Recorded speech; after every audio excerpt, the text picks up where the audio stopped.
Are we live? Yeah, we're live. We're live. Hey, look at that. We're live. Nice. Christ. Yeah, look at this. Train wreck right up. Bam. I knew it. Yes. What is it? November the 9th, 8:02 p.m. Eastern, 5:02 p.m. Pacific. Welcome to Canucks with Guitars.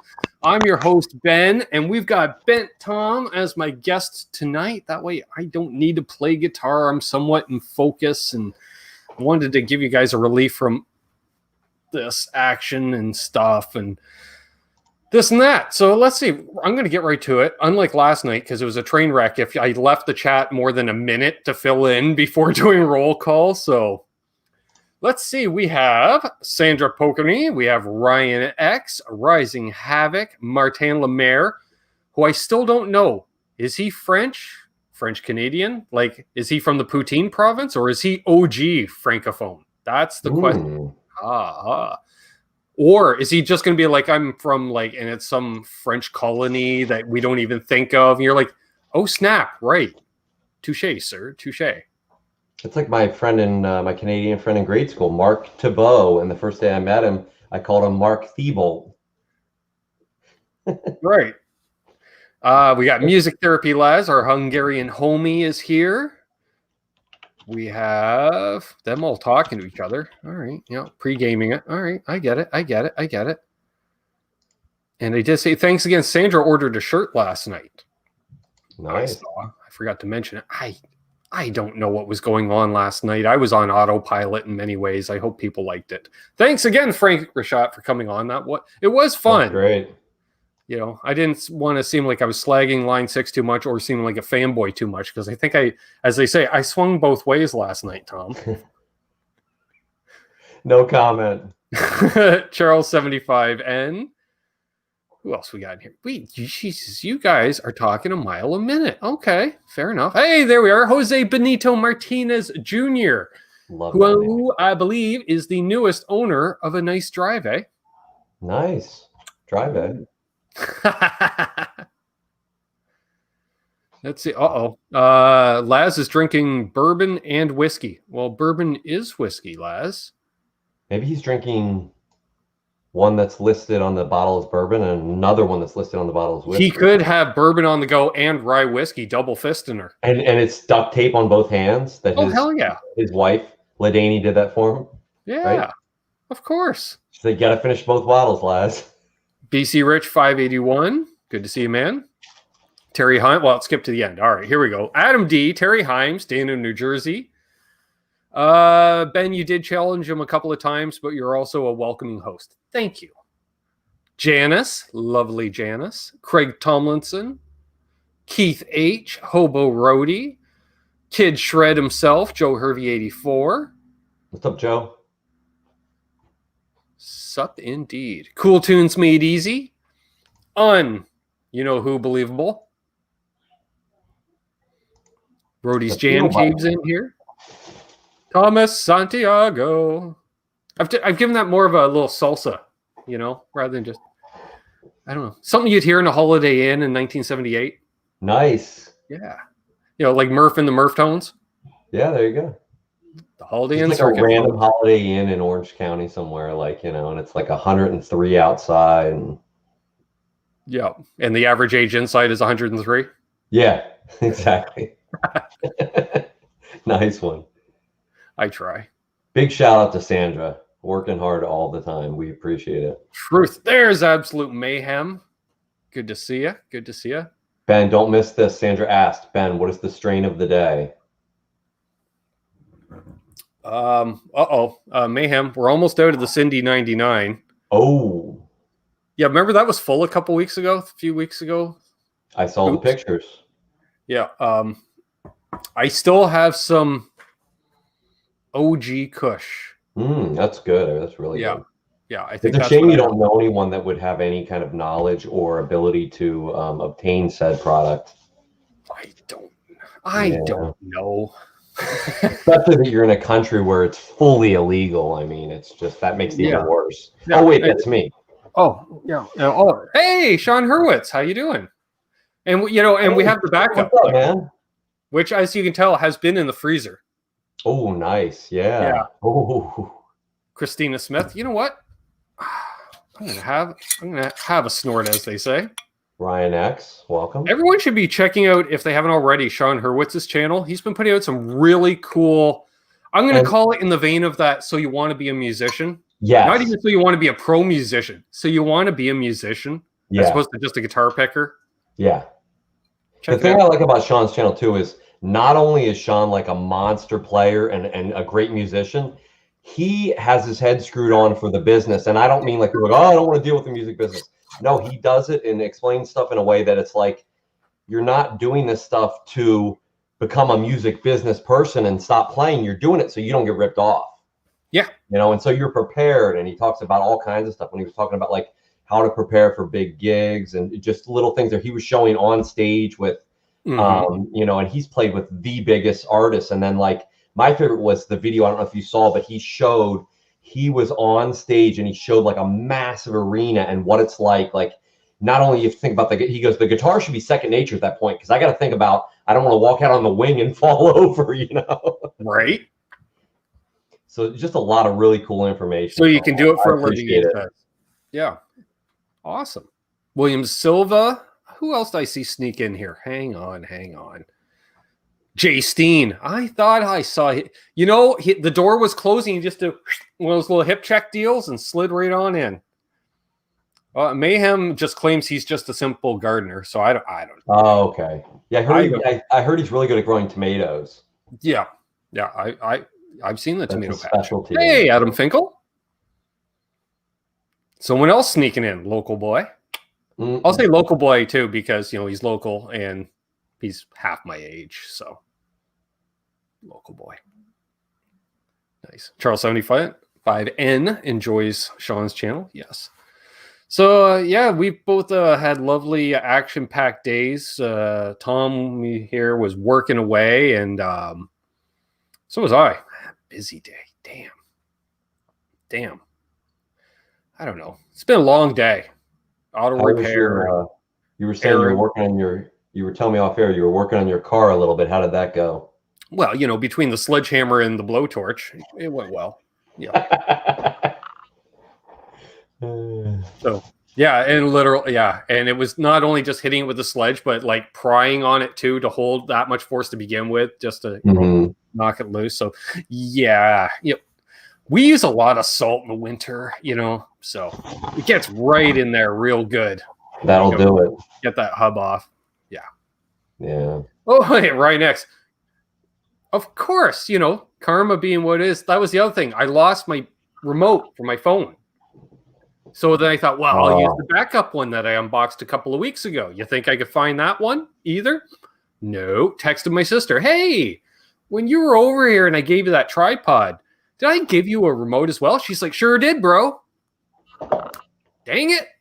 All right, don't have that one. Couldn't find anywhere. And then it was in a jacket pocket. I don't know why. I didn't think I was wearing that jacket that day. The last time I was shooting videos, so I don't know. It ended up in my pocket somehow. I'm convinced it's leprechauns. Like they just pick it up and they put it somewhere else. Like ha ha ha, just drop it. Ooh, hey Hugh Caldwell. But right below Hugh Caldwell, I see. I just brought home a '63 Gibson Falcon amp. Busy day. So did they name all the ramps after automobiles? The Skylark, the Falcon. You know, if they've got a Thunder Chicken model, I'm all over that one. You know that. Yeah. The Gibson Thunder Chicken. Well, then it would, you know, it'd become like all the other ones, and all of a sudden someone would say they liked it and the price would go way up. Right. JP Page 2. Nice. Thanks, Sandra, for posting a link to Sean's page. Oh, dear Lord, there he is himself. Albus Band is in the house. He's been busy with practices and podcasts and naps and probably pizza. And Craig Thomas says, perhaps you need a new hammer like Glenn Fricker just received. Maybe. I don't. I was using it wasn't a full length sledge. It was a. But it was a persuader. You know, it was definitely it was your heavyweight Tanya Harding, as they'd say. You know. Yeah. Kind of like when you go to truck stops and they say that they're selling you a tire thumper. Yep, it's basically a tire thumper. Nice. So if anyone has any questions for, there is the live, we're live, and there's the Q's and the A's. So we might have some A's. We'll do a recap of last night's show because why not? That takes up time. I like doing that. We could preview what's coming up as well, and we could do kind of a state of the channel address. Hello. The follow-up from last night, I ended it off saying, I don't have a guest for this Sunday, but I have guests now. I got a text, I don't know, 2-3 minutes after the show ended. So we're going to have the recent birthday boy, Randy Crooks, joining us. And I say, that's awesome. Let's do that, Randy. He's cool. He's been, good friend of the channel and myself for quite some time. And I said, anybody else you want to join with it? Because, Randy doesn't always like to be long-winded, like a Brian Landreth. Just I'm saying that because I don't see him in the chat. So, and it's quite all right, Brian, if you watch on replay, because he will apologize when he watches on replay. So I'm just pulling your leg. But that and he'll shred anybody want? He goes, I like that bent Tom guy. And I said, well, you know what? Let's. I'm like, Tommy, you're like, hey, what's up? I'm like, you want to come on? And you're like, sure. And I was like, yeah. Joe Hervey, 84, asked, Ben, does Tom have a guitar with active pickups? Thank you. No, and I don't. I was trying to think if I ever have. Speak of the Des Moines Devil. Oh, there he is. That's in Iowa. Randy Crooks. Oh, he's from Iowa? Yeah. Oh, that's cool. My mom... A nice, easy drive to Iowa Speedway, Tom. My mom grew up in the Midwest. She grew up on like a old school farm. Uh-oh. You might lose a friend in Mayhem because you just asked, no EMGs, Tom? No EMGs. All my friends had me play. I'll tell you what I played. Once I knew that you could change pickups and they were different and stuff. What did I have? I had some Duncans. I had the Custom.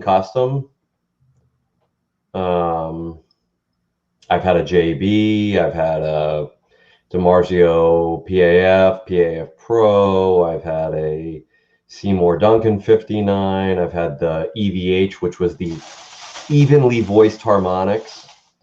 I've had the actual Van Halen in my Frankie replica, is the one that that they sell that's like 14K, but it's supposed to be mismatched coils or something. What else? I've had bare knuckle pickups. I've had a lot of PAF type pickups, but never any active pickups. Oh, I take that back. I lied. So when I first got my Schecter Strat, which is in pieces now, needs to be put back together, it had the old Dave Gilmour, the EMGs. I forget, DG20, or maybe that was what it was. Dave Gilmour's. Right. I'm guessing that's what it stood for. But it was the Dave Gilmour set, like the active, like lace sensor style almost. Yep. But I took them out because they just weren't my thing. It's not nothing against them. I mean, I've heard people sound great with them. My buddy in high school, like David Gilmour.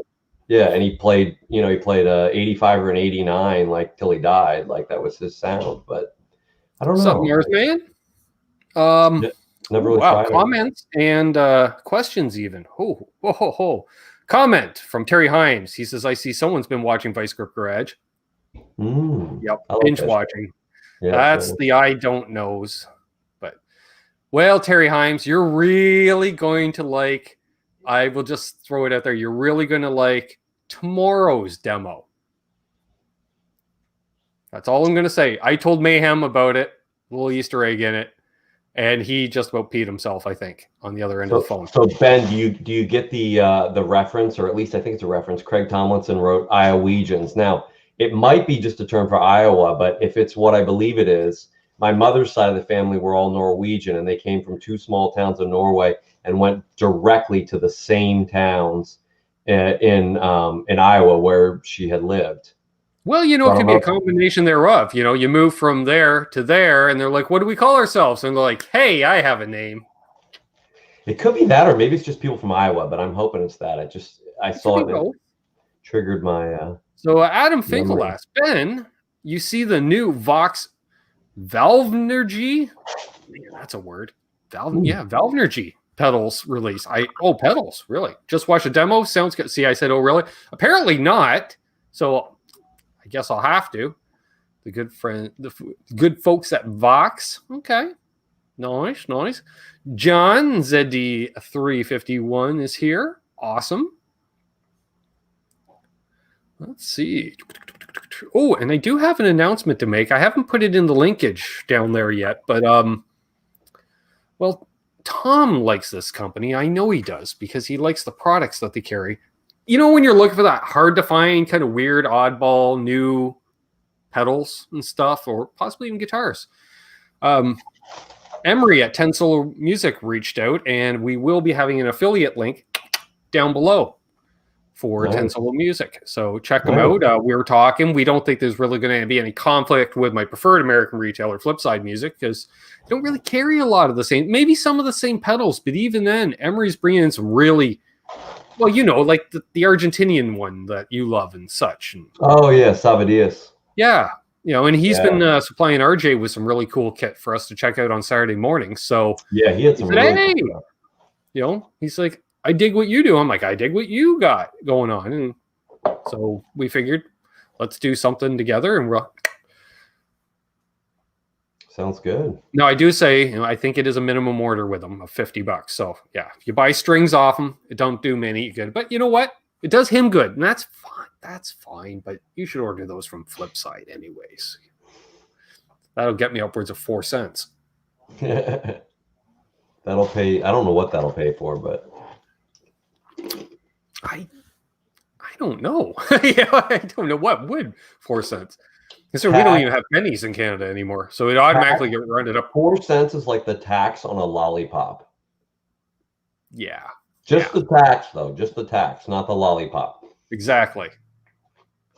Hey, young Mr. Alex Radford in the house. Hey, what's up, Alex? Man, I always try to catch Alex's, but he always streams like super late or like late for him, early in the morning for me. Yeah, I'm like, okay. I get it.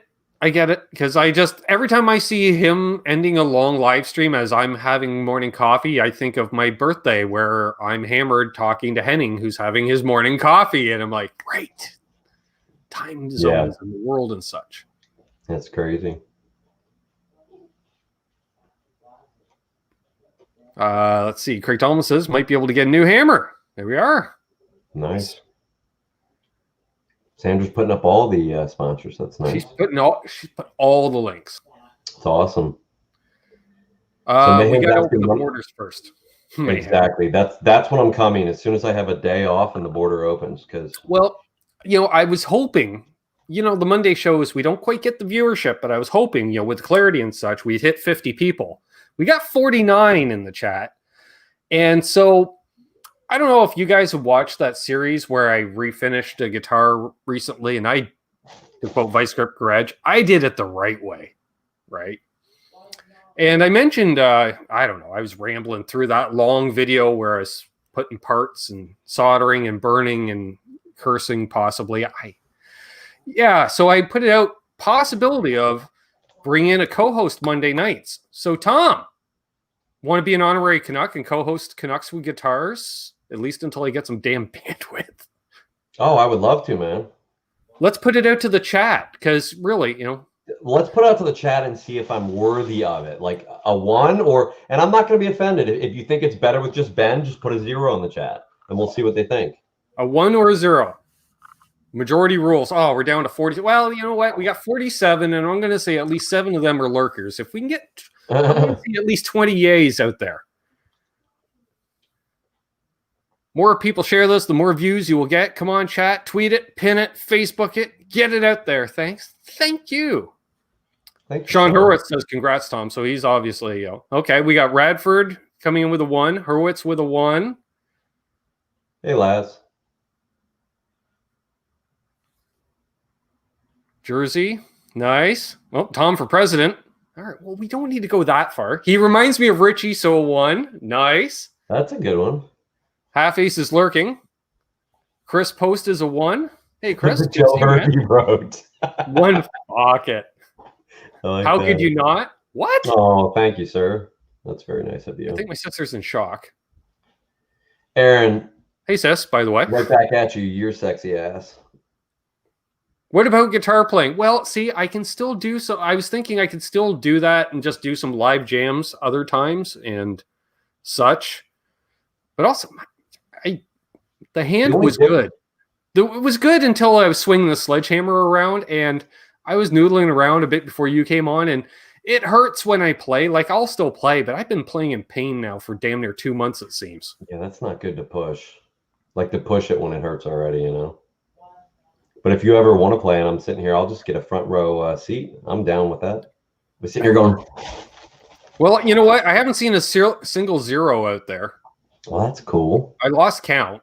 That's positive. My sister doesn't know what we're talking about. I was nominating Tom to be co-host of Canucks with Guitars, sis. You know, and I figure, you know, honorary Canadian, brother from another mother anyway, house. Do I send, I send a check to Amanda or to you? Oh, wait, I must say that on air. There we go. It's like I just got here and I was swimming in ones. That could sound really bad. That sounds like when you're at the public pool. Amanda, we asked, we said, who is missing Amanda and wishes she would show up, and then put a 1 if you want Amanda to show up, and you just showed up when they put that many 1s. Michael Easter. Hey, all from PI, just catching this freaking. See, up, yeah, Michael? I don't have all the thingamabobs that Bring has, you know, with DT, and he has all that stuff, and it's awesome. And he even has like that, you know, that jet fighter kind of when it puts his name, and there's his name, and I'm like, damn, that's cool. But you know how to do that, so he gets paid like money to do that from people. Yeah, and they'll pay him more than once. His studio setup's insane. BC Rich, yes. Rest in peace, Alex Trebek. After a long battle with cancer, unfortunately. But yeah, from I want to say Sudbury, Ontario. I always liked that guy. He seemed like just like a stand-up kind of dude, you know. Well, I don't know if you saw. I posted a photo of him hosting a music hour. Oh, I thought you were gonna say Pitfall. No. I put up a photo for Rest in Peace, and and it looks like he's singing with a band, but he was hosting. It was kind of hosting a music hour that was like lunch hours at the CBC or someplace in Toronto. And my godfather of all people commented on the photo. He said, "I used to work across the street, and they'd take their lunch break and they go over and sit in the crowd because it was free admission. So it was a place to hang out during your lunch hour." That's awesome. Yeah, I used to go, nothing related to that, but you know, when you get a good deal, I used to go, I lived right across the street from the Pittsburgh Penguins hockey arena.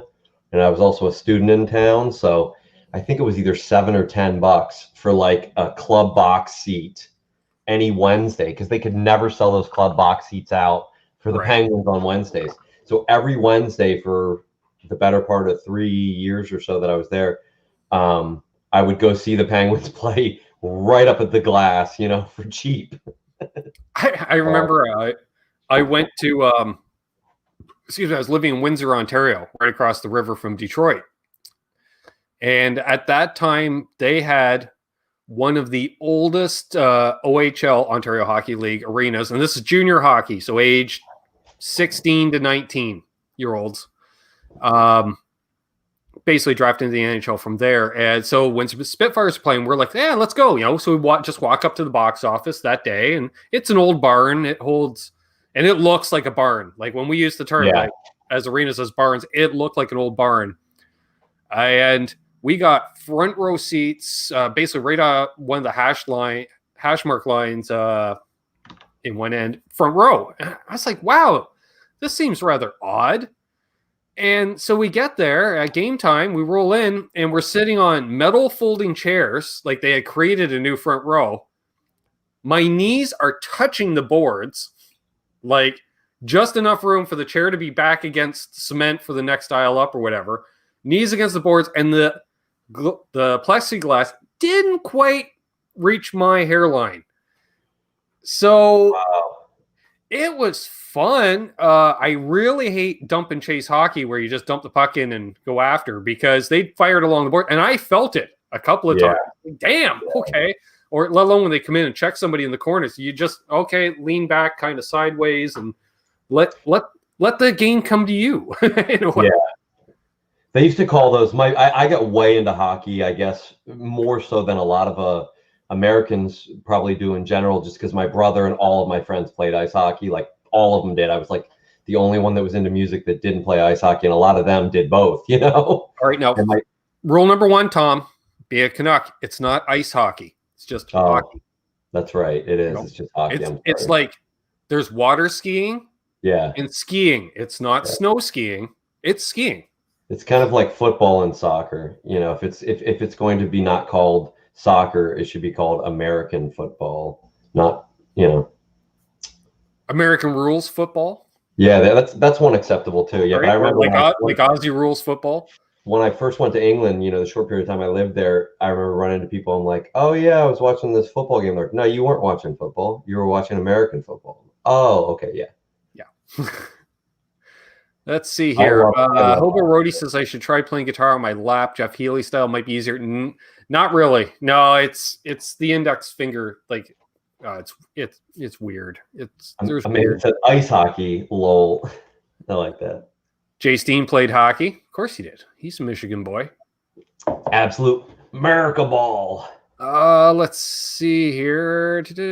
Thank you, Sandra, asking to subscribe. And there's your channel as well. Yeah, might as well. There's Radford's channel. Nice. Ma'am says Alex Trebek at the pearly gates. Peter, I will take heaven for 1,000. That's right. Nice. Oh, there it was. I'm scrolling through looking for the question that was still on the bottom of the page. Really knocking out of the park tonight. Hey, Ben, you checked out any baritones? Nobody carries a baritone. Baritone? Well, I suppose it is an I, so it could be pronounced baritone. Yeah, nobody carries one around here. So I'd like to, you know, one of these days I'm going to remember to send off the email to Mike at Eastwood and say, hey, got a baritone? Yeah, maybe I'll ask for a baritone to play first. And Janice is having the same issue as me. Yeah, like carrying it. That's the weird thing. You forget when things like a pitcher of water, or if I get a bigger mug of coffee as opposed to a smaller cup, just that lateral pressure just hurts all the time. It sucks. I went through that for a while. Thank you, Michael Easter. Have I sought medical attention? Well, you know, I had some of this. Thanks, Michael. And I had some of this. I don't know. See, I did it again. But I'm left-handed. That's the problem, too. Like, I think that's what happened to me, too, because I'm left-handed as well. So you use that a lot more for other stuff outside of, whereas people that are right-handed that are pickers, they're using their right hand all day, that maybe their picking hand wears out, or their strumming hand, but exactly fingering hand is fine. And same thing with me, I'm left-handed. So Mayhem, good question. All right, after last night's show with Frank, yeah, shout out Frank Rashad, cool dude, very cool dude, great show. If you had a Line 6 wish list, what 3 products would you love to demo? I'm curious, actually, this 212 powered cab deal, is because it seems like pro players, you know, we've seen Rhett Scholl use stuff like that. So I'm curious about that too, because I have a bass. I want to see how it works as a bass rig, because I do have bass presets. So does it handle it as a 212? Does it sound like I'm playing bass through a guitar amp, or is it going to really respond like a full range amp? Of course, I'd love to try a full blown Helix. Whatever the whole, I don't know if it's the floor or the rack or whatever the Cadillac of Helix is, with all the bells, knobs, whistles, and fireworks and cigarette lighter built in, and probably air conditioning too. I would like to try that just to see, okay, what will this do, and can I hurt myself while doing it? Yeah. I think they all have the heater coming out of where the back vent is standard, but the air conditioning is a feature I'd like too.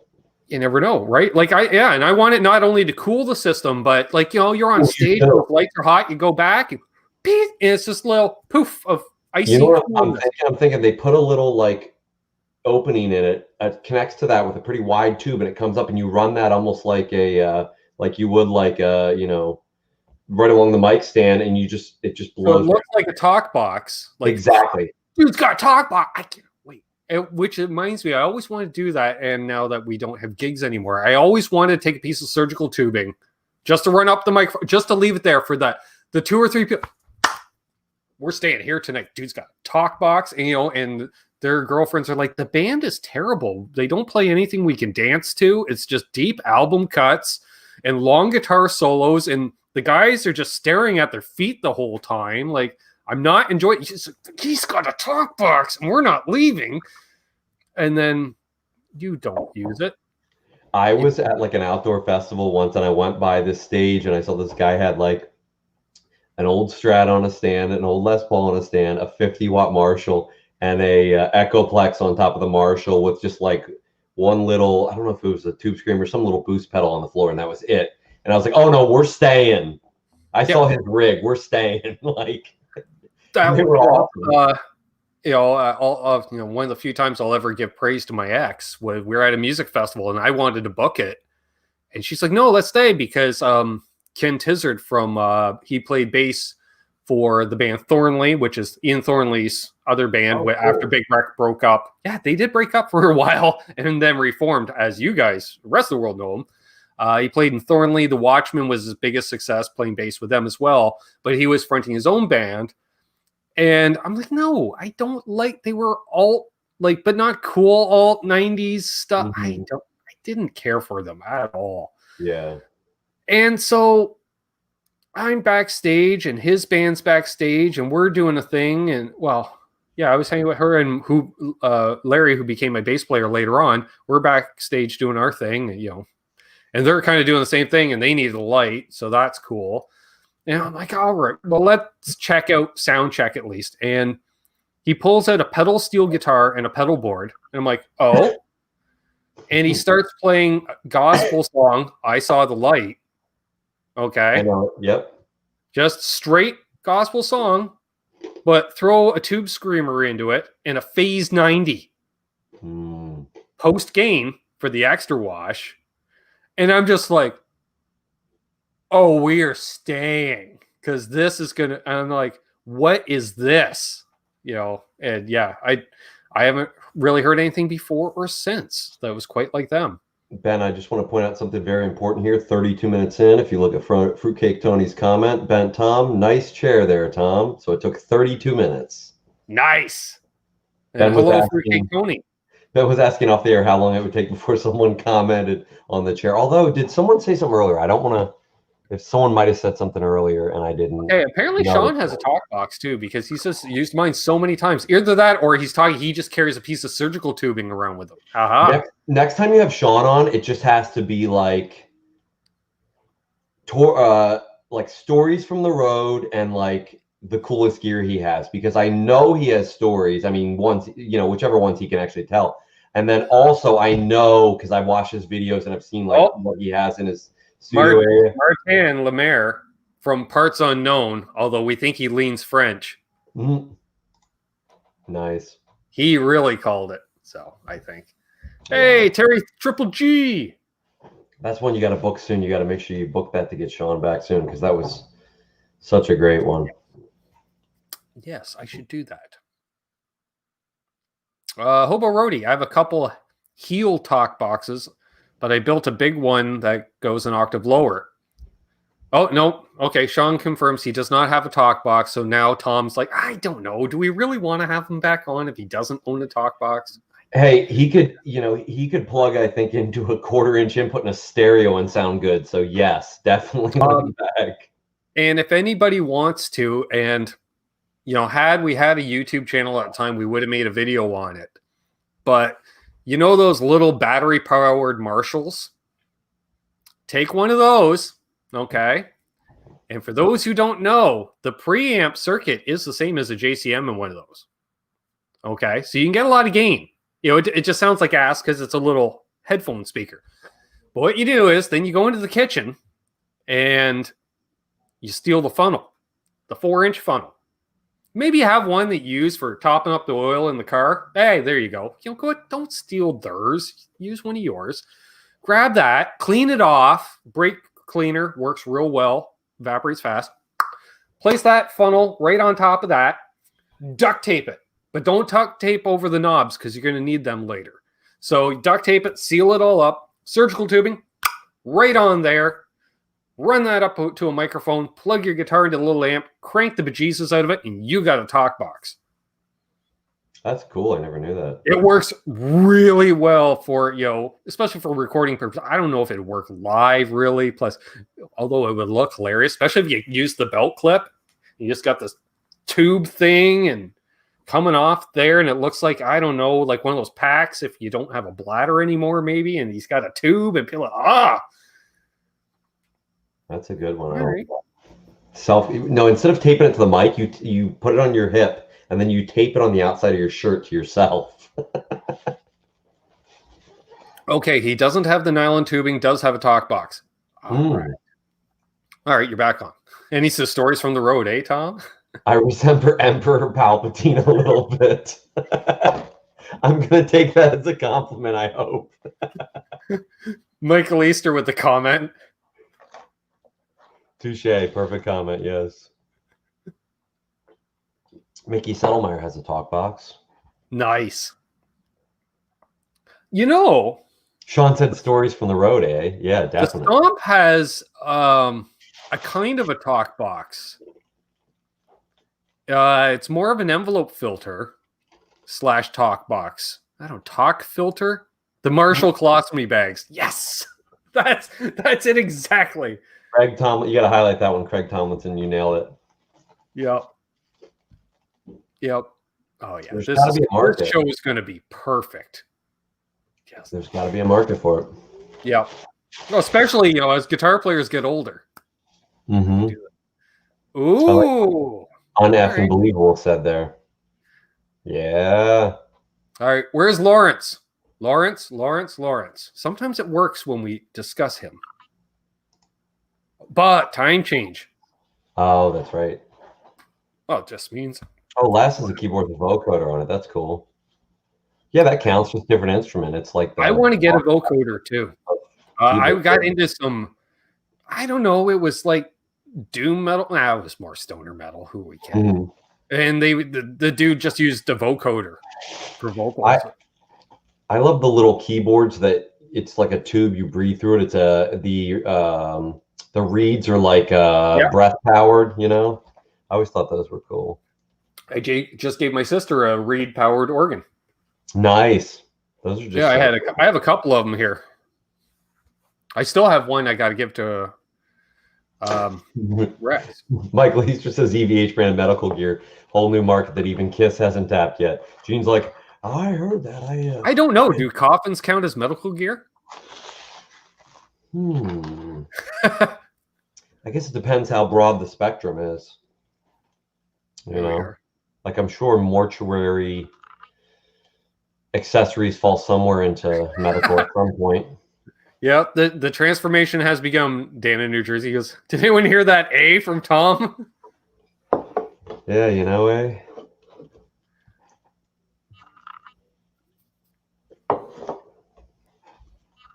EVH branded medical gear. Nice. Everything's striped. Oh, yeah. It was funny. A buddy of mine asked me once why I didn't just stripe my daily driver car, which is, my only car. Sure. And I was like, because it's too expensive to do it professionally.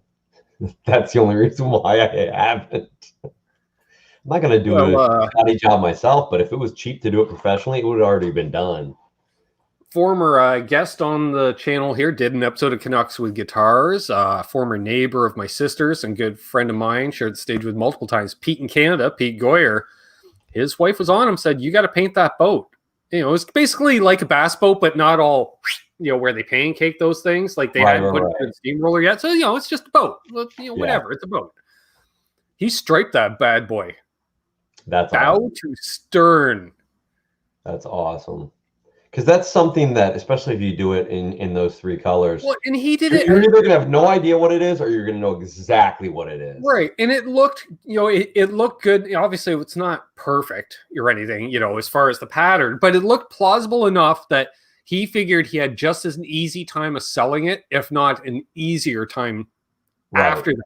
Just because somebody like, oh yeah, that's a nice, I don't have to now do that type thing. Right. Well, even if you don't know Van Halen, if I saw a boat like that, I'd be like, most boats are like gray, like gunmetal gray, I'd be like, right, that looks cool. Like, I'm waiting for, do like your camo version, right, of the EVH striping, but just various shades of green and one of gray, maybe. Oh yeah, there we that's are. a good idea. Hey, Charlie S. Striped boat for striped bass. We need bumblebee fish in the lakes. That would be cool too if you did a matte black and like a really sharp school bus yellow bumblebee. Hey, Milk Tea. Good to see you. Oh, look what Laz said. Cobra Kai platoon virtually pinstriped his work van. I have to check that out on Johnny Bean Discord. Nice. I suppose the production model Batmobile. Well, we can have it too. Why can't we have both? Variety is the spice of life. How fast would that sell out, production model Batmobile? Even if it was expensive, I bet it'd sell out right away. Oh, come on. Like, I don't know, especially if it's like basically a fiberglass body kit that goes on a Tesla. Yeah. Then keep the cost down. Yeah. How do we have these ideas and they're not coming up with them? They must be sitting there like, now I know I watched the Ben You know why? show. Lifestyle choices. The problem is when a company reaches a certain size, they make you pee in cups. Ah, that's true. Shouldn't do that. Then again, they're based in California, so who knows what goes. That's true. Not like Oregon. Oh, talk about the Wild West now. Anything goes. Oh, yeah. My niece says my friend's dad painted his VW car with a paintbrush and house paint. That was a pretty normal thing for pickup trucks and VW bugs. My wife's grandfather in England painted his entire car with a paintbrush and house paint. I've seen more than one roller paint. Yep. Good. Yeah, you want to see orange peel? Use a roller. Wow. Yeah. Yeah, Tremclad. Roller Tremclad. Now, some of them were stock cars. I got to admit, some were stock cars. But anyone ever see a guitar that has been water-dipped paint? Like a swirl? Like they had a crane drop the frame in? That would be cool. You'd have to do it before you built it, I guess. I just thought I don't know if you've seen when they do car restoration, they have what's called a rotisserie, where you can put the body of the car. It looks almost like an engine cradle. Dipping a car, swirling a car. That would be cool. You just take it in one end and then just. Yep. That would be awesome. That would be beyond badass. Oh my God. Like, I would hate to think the chemical imprint that building would be in. Like, I know, that right? doesn't seem safe. Don't light a cigarette within 100 yards. Exactly. Oh, Michael Easter's talking about the Sunset Records channel. Yeah, I saw they just put out part 2 of that thing. They were talking about the early Van Halen and all that stuff and the gear and everything. I haven't watched the second part yet, but I did see the first one. It was really good. Nice. You guys need to come out to the Bay Area. People decorate their cars with like Lego figure. Oh yeah, I've seen that. I have seen that. Like art cars. They kind of remind me of gypsy cars with all the kitsch glued on and stuff. It doesn't have any horsepower. Acquaintance of mine in high school had one. I can't do it. Yeah. I was kind of, art cars could be cool, but I was one of those guys like if I was going to spend time on my car, if it didn't result in it getting faster or reliable, I didn't do it. Yeah. Performance for sure. Hey, Paul Ewing. Good to see you, sir.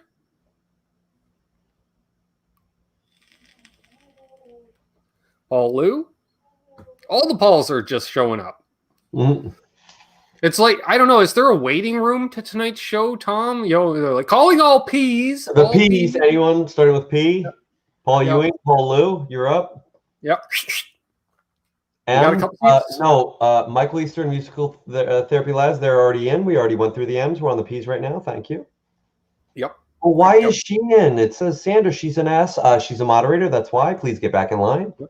Oh, no, we are up to the S's because there's Scott Nickerson and Sean Oh, Hurwitz. oh, yeah. Take off and barbecue. You know, that's a valid reason, Sean, because even guitar players need to eat once in a while. Right. All the S's are coming in. Look at that. All in a row. Oh, now we're at the U's and then back to the J's. Right on, Janice. All left-handed, right-playing guitarists. That's awesome. Yep. There's more of us than I thought. I will definitely do that, Sean, buddy. Enjoy your barbecue and enjoy the fine weather. Although I will say, because we had a cold snap, you know, where you get that cold snap that adjusts your body to the cold. Like we had snow a couple times already, you know, not necessarily staying on the ground, but brisk days. Yeah. So I'm outside doing my work today, and I'm like, damn, it's hot. I'm wearing jeans and, you know, long sleeve shirt. And I was like, damn, it's got to be 75 out here. And I look, it's 61. But it feels like it's 71 at least. You know, when the sun came out, especially, all of a sudden it was like, even Dad's like, whoo, it's getting warm out here. I'm like, damn straight. It hit 75 outside here today. See you, Michael Easter. Like, that's just crazy. Yeah, we've got a few more days of that. And then it's going to be like 19. See, yeah, tomorrow is a high of 70, then 63, 50, 52, 45, 50, 48, 45, 41. Yeah. You read yours in Fahrenheit usually? It's just in case Quentin's watching. He's got this thing against the metric system. And you know, it's weird though. It's people always talk about, you know, what a pain it is. And I said that you have to be immersed in it and then it becomes easy. So I lived in England. It took a while for me. Yeah. Like I used to always measure temperature, like pools, you know, going swimming. You always looked for that, you know, whatever degree. Yeah. And I find because it's a wider range, it's easier to dial in because there's, you know, like 68 to 72 isn't that big a deal, but 16 to 20, that's jacket or not. In science, Celsius makes much more sense because your temperatures vary so greatly and they can change like instantaneously almost. So you're not going to be able to measure. I mean, you can, but it makes more sense to me to measure, you know. Yeah. And plus, like, most of my friends are American. So, you know, I've always measured my height in the short period of time that I lived in England. It's like at first I was converting it. And then after like a month or two, I just could feel okay. Yeah, that's how warm it's going to be today. Like you get a feel for it, you know. Les, that is every day in Canada in the summer. 80 during the day, 60 at night. Like corduroy. T-shirt and shorts during the day, sitting around the campfire at night when camping. You know, swimming all day and then, you know, get a sunburn and then be freezing your ass off at night. Yeah. Although if it was in high school, weed-powered weather reports. I wouldn't have to worry about the shorts if I was in high school because I don't think I wore a pair of shorts the entire time I was in high school. It was always like, you know, jeans or black pants. I don't know if I did either. I don't think I did because they usually had the AC pretty cranked. You know, for the amount of time I'm outside, like it was I just had Beavis and Butthead classes. Yeah, you go out for a dart between classes, and because I used to half time, you know, your class across the school or whatever. I just walk around the school outside, and just go out one entrance, have a dart, come in the other side because you could still smoke property at that time. Classes too. Yeah.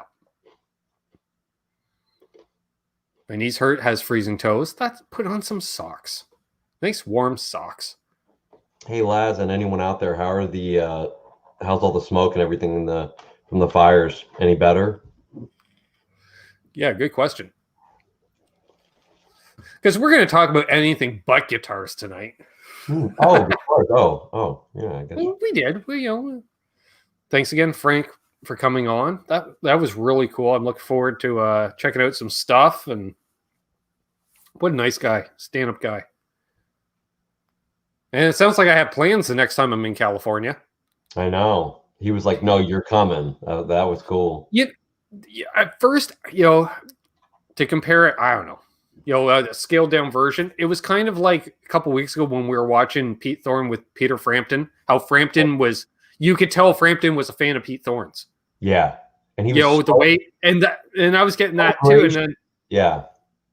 Like he was Yeah, like, "No, Pete, I love your show. Like I watch it all the time." And Pete was like, "Oh, you do?" Like Pete didn't want to look like a fanboy. You could tell on his own show, but he's like, "Oh, you do? Oh, okay, thanks, yeah." and I felt the same way. That was awesome. Canucks with weather predictions in metric. When I heard you were going to have him on yesterday in the afternoon, I went and I just Googled him online. And I'm like, "Whoa, this is like one of the head guys at the company Ben's having on." It's like, senior director of blah, blah, blah for all of the world, basically something. Like, I guess he does, it's like marketing and logistics. And I'm like, oh, okay. I see how it is. Quentin's going on opposite me. Really? Okay, I see how it is, Quentin. I get you to 200 subs a year and a half ago and you bail for one night. Just in case he's watching on replay. Quentin James. Better in our area, SoCal got the last bit of fires. Yes. Crazy times.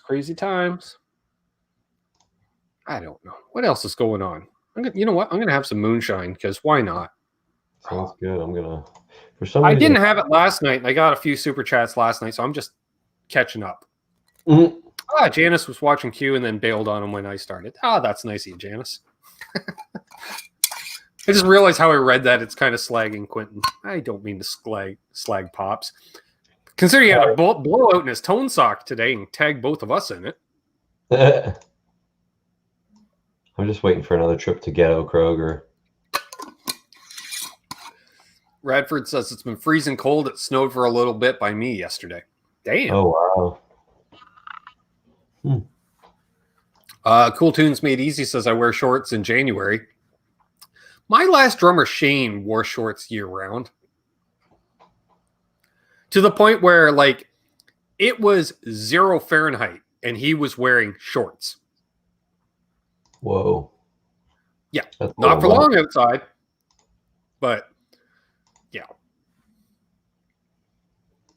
Not yet, Tony. They said the package should be here tomorrow, I think. Let me double check, but I think that's what they said. BC Rich is cracking me up tonight. I was on a live stream. I don't know where it was. Was it one of mine? No. I was hanging out one, and BC Rich was on fire.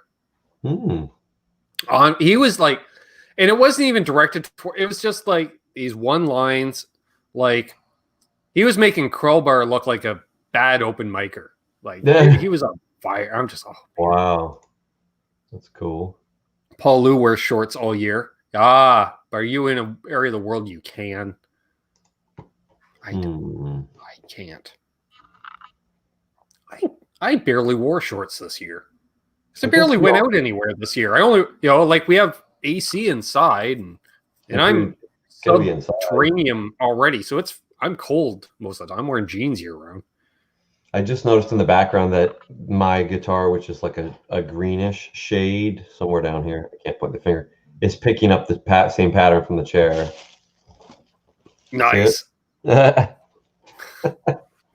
earlier you had a phantom stripe on your back wall. Yeah. And it was just kind of coming in and coming out for a time. I'm like, whoa, this is trippy. I like it. I mean, it would look hideous, but I almost want to just paint my bedroom in that dark, thick, like traditional green screen green, like super bright, like but dense, like put a nice thick coat of like a solid white underneath, and then put that puppy on top. But just to live in that room would not be fun. But man, would that look cool on air. Hey, I had a buddy that was big time into orange, and he painted his room orange, and it was bright orange. Wow. Yeah. What was that like in the morning after like being in the dark all night? It messed up with the rods and the cones after a while. Yeah, because you're blowing, like everything's blown out. Like, yeah. I remember that happened to me. I was doing a long Photoshop session once, and it was adjusting colors and saturation levels. And I spent like 4 hours working on this. I was doing a show poster or something. And I left and I had to go drive somewhere, and colors were messed up. Like, I was like, And I'm walking around, and people were thinking, okay, he's been microdosing because my eyes are all wide open. I'm like, Yeah. What? I'm like, my rods and cones are all mixed up. I need like a test pattern to stare at for an hour. Yeah. Well, someone was telling me that it's something to do with colors that the human body is not adapted to colors that we can produce now, because biologically we're still 10,000 years in the past, but we're technologically too far advanced for our organic bodies. Yeah, it's like you can mix two different colors together that don't exist in nature. Yeah, basically make a color that doesn't exist in nature just by it being a certain hue or something. I get it. Right. Tony says he's an orange guy too. Nothing wrong with that. Cool. Oh, Paul Lou said he's in Florida. That was the shine. Every time Ben drinks, I keep waiting for him to spontaneously combust like a Spinal Tap drummer. That's great. That's a good one, BC Rich. Nice. Yes. Any questions? Ask away. We'll go for a while. I was going to say a while yonder. Jeez, I can't talk. So why not go longer? I can't. I'll just mumble. Janice was saying here we call it aw. I'm gonna try to pronounce it the way she spelled this. AHRANGE. Orange. I can't pronounce words correctly anyway. I had a bad speech impediment as a kid, so I don't proclaim to know how to pronounce words with any bit of they say certain things possibly cause brain damage. I don't think I have much of it, but I know I popped one of those important ones some time ago. One of those strings broke. Yeah. Yeah, it was one of those load-bearing brain vessels. It was like a Floyd Rose tremolo spring. You only had two, now you're down to one. Yeah. and it's the Adam Reaver, whatever the color is, that's the lightest one. It's like all stretched out. Your bridge on top's like this. You can raise it 5 full steps, but you can only lower a half step. Yeah. I'm like a trans trim that only goes in one direction. All right, now we're going off the rails. A Yale launder. What's that? Cheers, folks.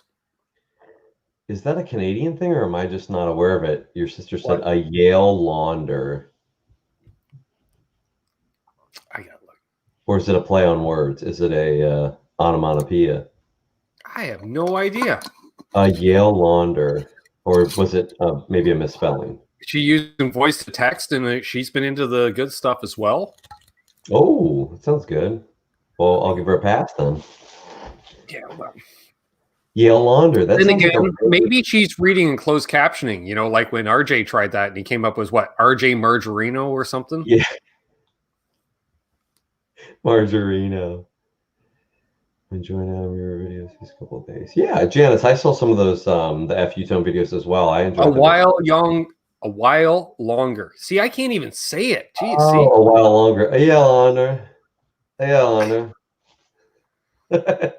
BC Kermit is real. I was just thinking, good thing Doug's not here, because Doug would be like, oh yeah. Yes, yeah. Amanda. Point proven. That's too much. That's funny. Yes, and cousin Doug couldn't make it tonight. He's at Cornhole. Imagine that. Of course he is. Nice. I told him to move it to a different night of the week, but for some reason they won't listen to me. Everyone won't change all their plans just so Doug can have it a different night so he can be here. I mean, Jeannie, good to see you. Hey, says Jeannie, Jay and Boner Jams say hi. Well, hello to Jay. Hello to Boner Jams. Hello to Jeannie. Jeannie Bean. Jeannie, yes, I saw that. That was something. Did you see me?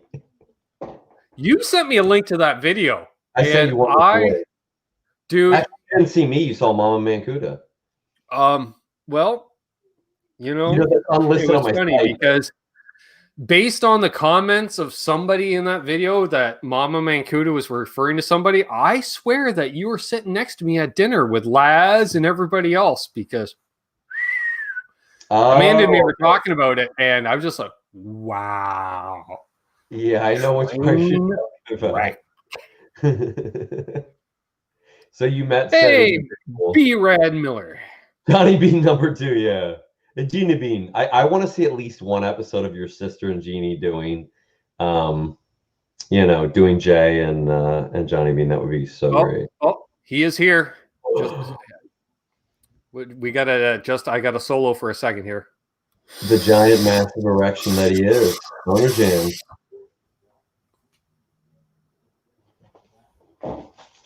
All right.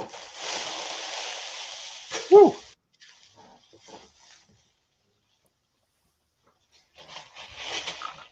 And we have the one, the only superstar, Sean Pierce Johnson here. What's up, Sean? And we also have chair. Eric C. joining in. Yes. Can I just say that I am always impressed at, Sean Pierce Johnson's playing's great, but if no one watches him, if anyone that's in here does not watch him, you should go check him out, because not only is he like super nice guy, but his playing. It's a crying shame we don't have more people in the chat enjoying it. I said it. You know why? Because I've had 3 shots of Shine during the show, and I have no filter now. So, yeah, that happens. So let's if Sandra, the queen of the links, could throw a link into SPJ's channel. Oh, yeah. I'm grabbing another shot because that reminds me. Joe Hervey had a question for you while I drink. Does Tom a multi-effects unit, maybe Bostage? Do you have a multi-effects? I think that's what he's getting at. No. Okay. There we go. I own one in 1988 or 89, Digitech. That's the only rack multi-effects I've ever used. I do have old school rack units that could be considered multi-effects because they'll do delay, modulation, even some coursing, but they're old Roland delays. I have the old Eddie Van Halen Roland SD delays because I'm a junkie. So I own 2 of them, and I just bought a 3rd one last week. Nice. SD 3000, like I need another one. So those will do a couple effects, but no, Joe, I don't have any. I've never had like a ME 10 or ME 70 or whatever those rack units, either on the floor or a rack. I did have a Kemper. I owned a Kemper for 2 years, and I would use it like as a practice amp. So it just became such a waste. Like that's all I would use it as a practice amp. And it sounded good. It actually sounded really good, for modeling stuff. But I just couldn't bond with. There's like this microsecond delay that no matter what you do, I tried going direct. I tried going into a 212, a 412. I tried miking a cabinet. I tried just going directly into a DAW, and it's this. And they'll claim, oh, the latency, you can't tell. It's only 3 milliseconds. It's not. It doesn't sound different, but it feels. Challenge accepted by both of you, by the way. All right, so. I do want to try the Line 6 stuff though, Ben. Because let's. I can't click on it from there. Hang on, I got to figure out how to use StreamYard again. There we go. Let's see. Charles 75N, nice. And then because he is from North Carolina, I allow it. See, already the tongue. Already it's getting tied. So yeah, we're gonna try, and we have Eddie Van Haskell in the chat. Check out Eddie Van Haskell's channel. He puts out these very Quinton-esque, short, to the point. I'm just saying, he made hockey targets. They may look like a part of a woman's body. I'm just saying. And everyone is concerned how to say Sandra's last name, and I'm always concerned, is it Sandra or Sandra? She knows I mean well. All right. Hey, Preston. This is how tonight's going. Yeah, welcome to the You Know What show. Hey. What's up, Preston? Hi. I was trying to come up with some name like that rhymes with North Bay.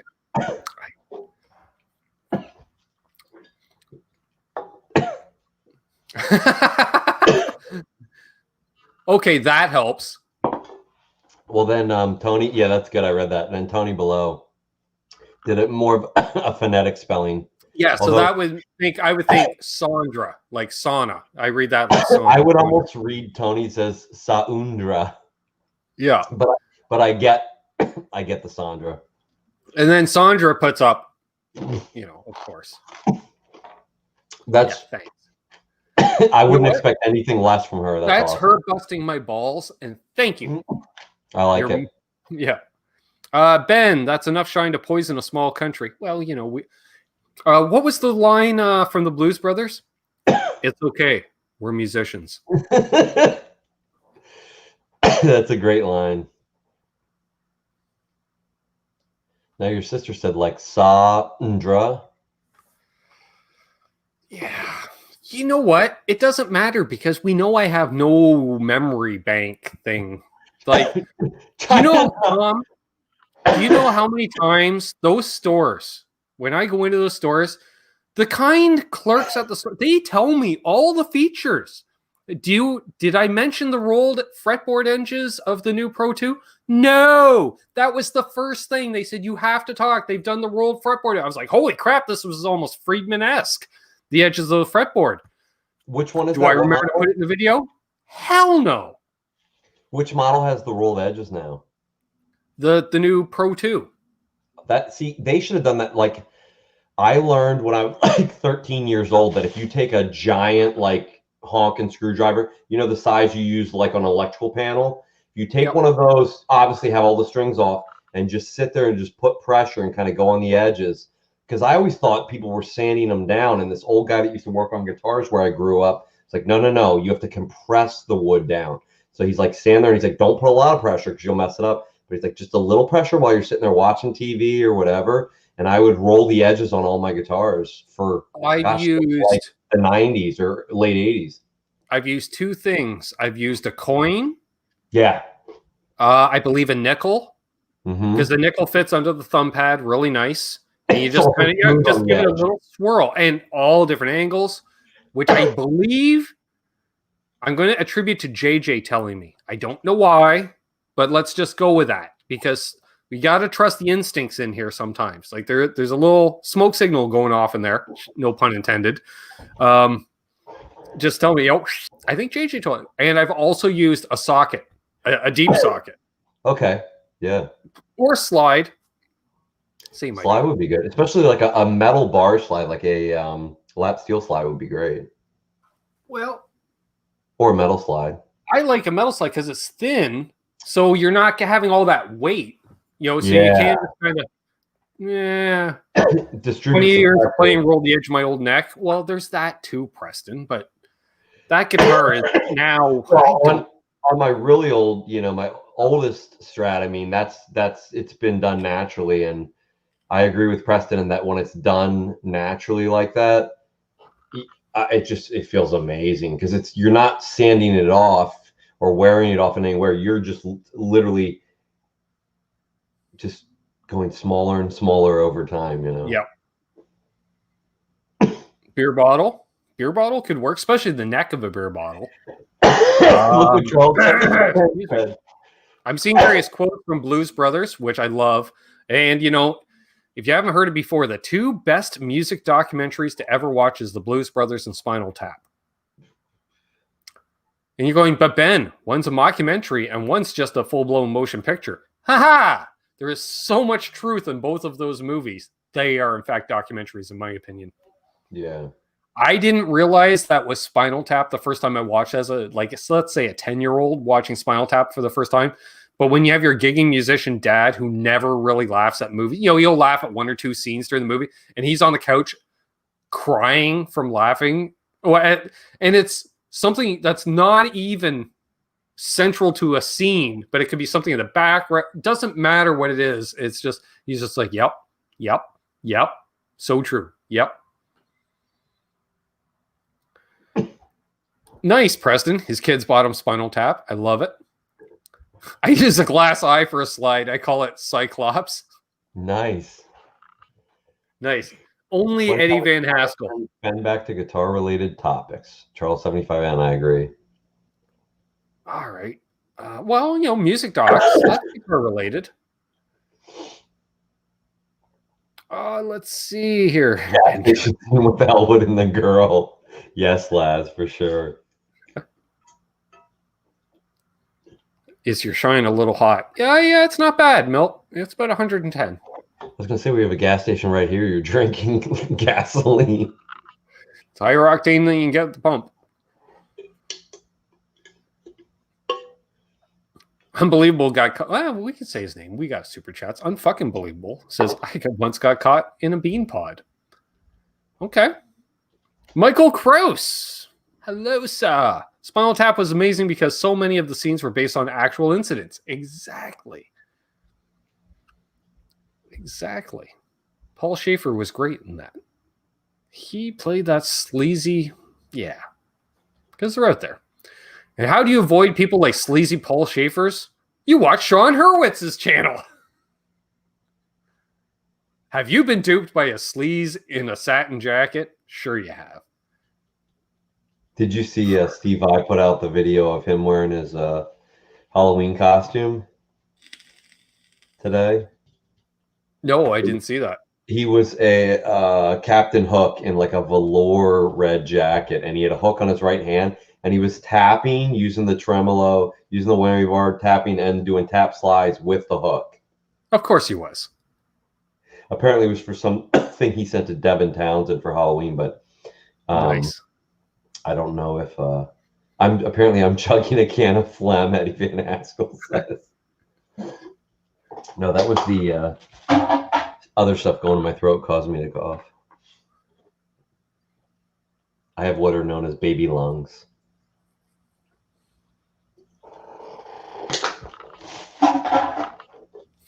I see a few people are mentioning various stage incidents that are very Spinal Tap-esque.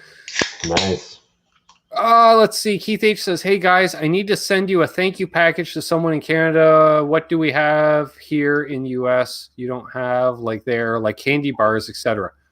We have largely we have a few American candy bars, but we have a lot of British candy bars. Better. See you, Sean? Like we have a lot of the Cadbury stuff. We have the Mars stuff. I'm trying to think, like, because that's one thing anybody who's traveled with me in the US knows, like, God, I'll eat at a convenience store because I just eat all the junk food that you can't get in Canada. And nice. What a glorious opportunity. Your aisle's like 3 times the size. And it works. It's been in a candy store. Those, what's it? Hostess fruit pies? Those little packages of diabetes? Oh my God. It hurts. The apples are amazing. They sold out immediately, I remember, at the Circle K. And they had a lot of cherry pies. I wasn't into that. But I bought one of the chocolate pies once. It's like 700 calories or something, you know, and sugary. Trans fat and awesome. And I remember I did not feel good afterwards. We used to call you know what? I had to dip into some of this afterwards to calm myself or put myself in a vegetative state to process that. We used to call them coma pockets because you would eat one of those after lunch, like in high school, and then you just, like, you'd go to English class and it was like 76 degrees in the room. You're like, no, Mrs. Schwartz, I'm awake. I'm not. I did the assignment. I promise. Nope, I'm not on drugs, just tired. All right, Eddie Van Haskell says send a Big Mac in the mail by Purolator. Nice. Purolator is Canada's FedEx. Think of it that way. Yeah, but Hostess in Canada, actually, I don't know if Hostess has much. Yeah, I don't think Hostess is even in Canada anymore. Come to think, they're big in the 80s, but it was only potato chips and stuff. Like, they didn't have all the fruit pies really and stuff. But if you want to send Ben a little taste of America, some kind of instant canned, I don't know what, sausage gravy. For God's sakes, we don't have sausage gravy and breakfast gravy of any kind in this country. It's a damn shame. We have biscuits. We have the Pillsbury instant buttermilk biscuits. I can do the biscuit thing. That and decent cornbread. You cannot get decent cornbread. It's like a cake. It's almost like a pound cake rather than cornbread. What do they put sugar in it? Yeah, something. I don't know. More butter, less sugar is what you need. But yeah, I I got fed biscuits and gravy once, and my life has never been the same. Now, do you like Biscuits and gravy? The beef gravy, the chicken gravy, the turkey gravy? What kind? Like the beef we have beef gravy. Let's say we have beef gravy, we have chicken gravy, which is your evening gravies, we'll say. Right. But we don't have a sausage style per se. Gotcha, just that one. Okay. Yeah. Makes sense. Like, I have to make it from scratch. You have to find a place that sells the medallion style sausage to begin with. We've had green ketchup here in the past. I remember green ketchup. Hobo Roadie knows. Microwave the fruit pie, 11 seconds. There we go. That, and actually, you guys have some weird snack cake that's like a peanut butter and jam sandwich.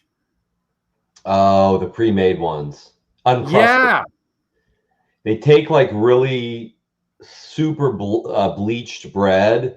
They put the peanut butter and the jelly in, and it closes it, and it takes the crust off. It's a circle. They're called Uncrustables. Yeah. I mean, it's like pure sugar. I was like, what is this? And it's what some soccer moms who don't read nutritional labels, give their kids in their lunch, maybe. Yeah, shelf-friendly bread. Oh, God, yeah. Hey, Bisky Rob from Tesi Switch here. I'm not going to say go to tesiswitch.com and use coupon code Canucks and save 15%. Or check out helixknobs.com. Soon to have the Pod Go knob set. Oh, that's cool. I remember some stuff from last night. That's cool. Awesome. Yeah, I hit some of what Americans will consider some of the worst restaurant chains in the U.S. just because, I love Cracker Barrel. Just give me a sampler plate because their whole menu doesn't exist here. We don't have chicken fried. There's a Cracker Barrel literally 3 or 4 miles from my house. So when you get here, you can go as much as your heart desires. Nice. I remember when we were in Fort Wayne for Sweetwater's event. I was hanging out with Mr. BHB Junior Bruce and his lovely girlfriend Jen. Cool. Like, what do you want to do for dinner? And there was a Cracker Barrel 3 doors down from me, which was halfway to their hotel from me.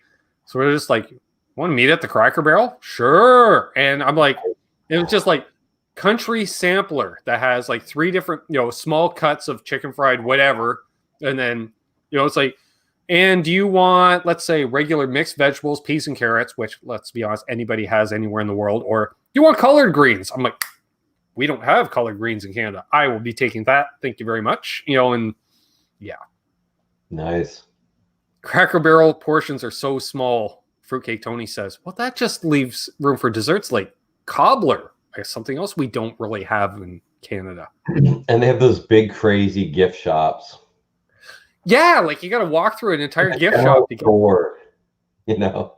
which I've never seen. And I've been in the U.S. a fair amount. I've yet to see anybody wearing any form of Cracker Barrel merch. Yeah, maybe you can make that a thing. They'll be like, "Oh, I need a Cracker Barrel. We're selling so much merch, we can't keep it in stock." Yeah. If it was some it's big all rock going to band, Canada for some reason. This Canadian rock band for some reason is wearing it, and then this guy keeps wearing it on his YouTube show, and we don't know, but we sent him a whole box full of shirts because he's wearing them. We're selling out of them now. I sent him the gift card for unlimited biscuits and gravy. I mean, anytime he comes in, they know him and they're like, "Oh, there he is, Ben. Come on in." He seems very polite for some reason. I think he's Canadian. I don't know. He might be Canadian. Wait, here he's coming. Don't say anything. Hi. He has long hair, but honestly, he's a nice gentleman. I promise you. I know. You think everyone with long hair is evil. I know, Cindy, but I promise you, he's nice. Because let's be honest, the average age of a Cracker Barrel patron, it seems every time I go in, is 83. Yes. Yeah. They have a lot of hair, but you can see, it's like my grandmother's hair. You can see through it to the scalp. Yeah. And in all fairness, when I hit a Cracker Barrel, it's we've skipped lunch. We're on the road. I think the last time was Aaron, and we hit a Cracker Barrel 4:30 in the afternoon. So it was us and the retirement home brigade were there, and they took a look at us.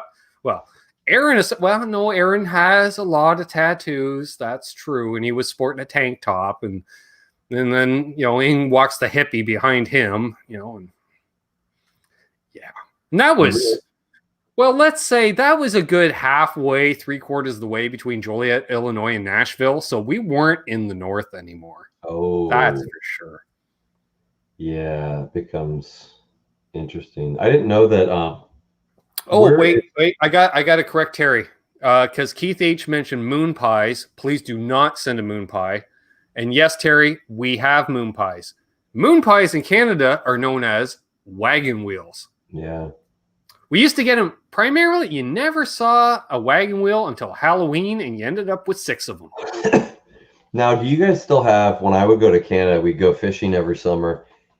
Like there's Cadbury makes something which is chocolate and has caramel, like literally just liquid caramel in it. And there's the caramello and the caramilk. And the caramel bars. You get which one? The caramilk? Caramilk. Yeah. Yeah. You're getting the real one from England. You're getting the real one from England. They sold them in the US under the name Caramello. And the reason they just changed the end of the name to Caramello, even though it's the same font, same colors, same Cadbury, is because it wasn't Cadbury under Her Majesty's the Queen making it in England and importing it to the US. It was them ghosts making it in the US under different factories. Right. It did not use the same recipe. Like Hershey's. Little Debbie's, yes. We do have Little Debbie's, but we don't have the selection of Little Debbie's. Oh. Little Debbie's makes a coffee cake that I haven't been able to get in Canada for about 15 years. When Little Debbie's first came in, they brought in the coffee cakes along with a bunch of other stuff. They got rid of them. So now it's basically just honey buns, devil's food cake, the holiday stuff. I don't know. I don't care for it. But yes, Terry, they are wagon wheels because I remember I walked into the convenience store in the Charlotte Motor Speedway infield and, belt buckle of the Bible Belt. And I had a large quantity of something in my pocket, a lot. And it was very pungent, as they say, to the point where usually one would hand it off to, say, Mr. Shanahan outside the store before going in. And I didn't. And I'm looking at the snack aisle for about 10 minutes. And I think Buddy was cool. The manager, I swear, he slept in his car between shifts. He was there 24/7. And I think there was some pharmaceutical reasons to keep him awake for 7 days straight or whatever it was. But that's okay. He was a cool guy. He came over and he took a deep breath so he knew what was going on. And he says, "What's up?" And I said, "I need a snack." He says, "You're not from around here, are you?" And I said, "What gave that away?" And he's, "Well, you don't sound like you're from around here." Well, a little treat of the South is an RC Cola and a moon pie. So I got myself an RC Cola and a moon pie. And once I bit into that moon pie, I went, goddamn wagon wheel. I'm not a marshmallow guy. But he meant well, and I understand where he was coming from. I didn't hold it against him. And he was really cool because of the food service laws of North Carolina. They have like pizzas, and in Canada, they have to heat up a pizza in order to serve it to you. But we could buy just a cold, large pepperoni pizza. And they even gave us a discount because it was cold. So that was awesome. And they were Papa John's pizzas, as I recall. And also, toppings down there. Condiments here, you buy a hot dog at the Circle K. I don't know, Tom, do you have Circle Ks around you? We don't, but thank you, Kyan. Mm-hmm. But when I lived in Florida, we did. Okay, so convenience store, right? Oh, yeah. Yep. They got the hot dogs there. So, I get a hot dog. Well, here, your condiments consist of, ketchup, mustard, relish. If you're lucky, maybe some onions. Maybe. Yeah. For twice as much, you can make it a chili dog because they have some chili there. Not down south. Chili is considered a condiment. I'm like, are you kidding me? This is nacho cheese for the nachos that are there. Apparently, that's a condiment. Nice. Here, nacho cheese and the chili on the hot dog. Yeah. No wonder my ankles were swollen bigger than my shoulders and from the salt retention. I was going to say that's a gut buster right there, that meal. I was not doing well at all. I gained 7 pounds in a week, I think, that trip. Wow. Yeah, I was grabbing a pound a day. Easy. I was gaining a pound a day. Now, I know some of that was beer weight, but Thank you, Here in the Sanders. South, we used to put Lance peanuts in a 16-ounce Pepsi in the glass bottle. Are we weird? No, because you can get good fried peanuts everywhere down there. It's awesome. Lance peanuts and 16-ounce Pepsi in the glass bottle. I've never heard of that. What's that? What are Lance peanuts? Lance is a snack food brand. It would be like your Hostess roast peanuts. Lance, you can actually buy Lance products here in Canada. I thought it was like a specific type of peanut or something. Like, aren't they all the same? I know what you mean now. They used to make like these orange square crackers with like processed peanut butter in the middle. At least around me, they did. It's a little. Nice. I think they still make them. Sandra. See, I said Sandra again. Shelled half salted peanuts. Okay. All right. Oh, look at that. A music related question. Look at that. And then we could probably wrap up soon because it's.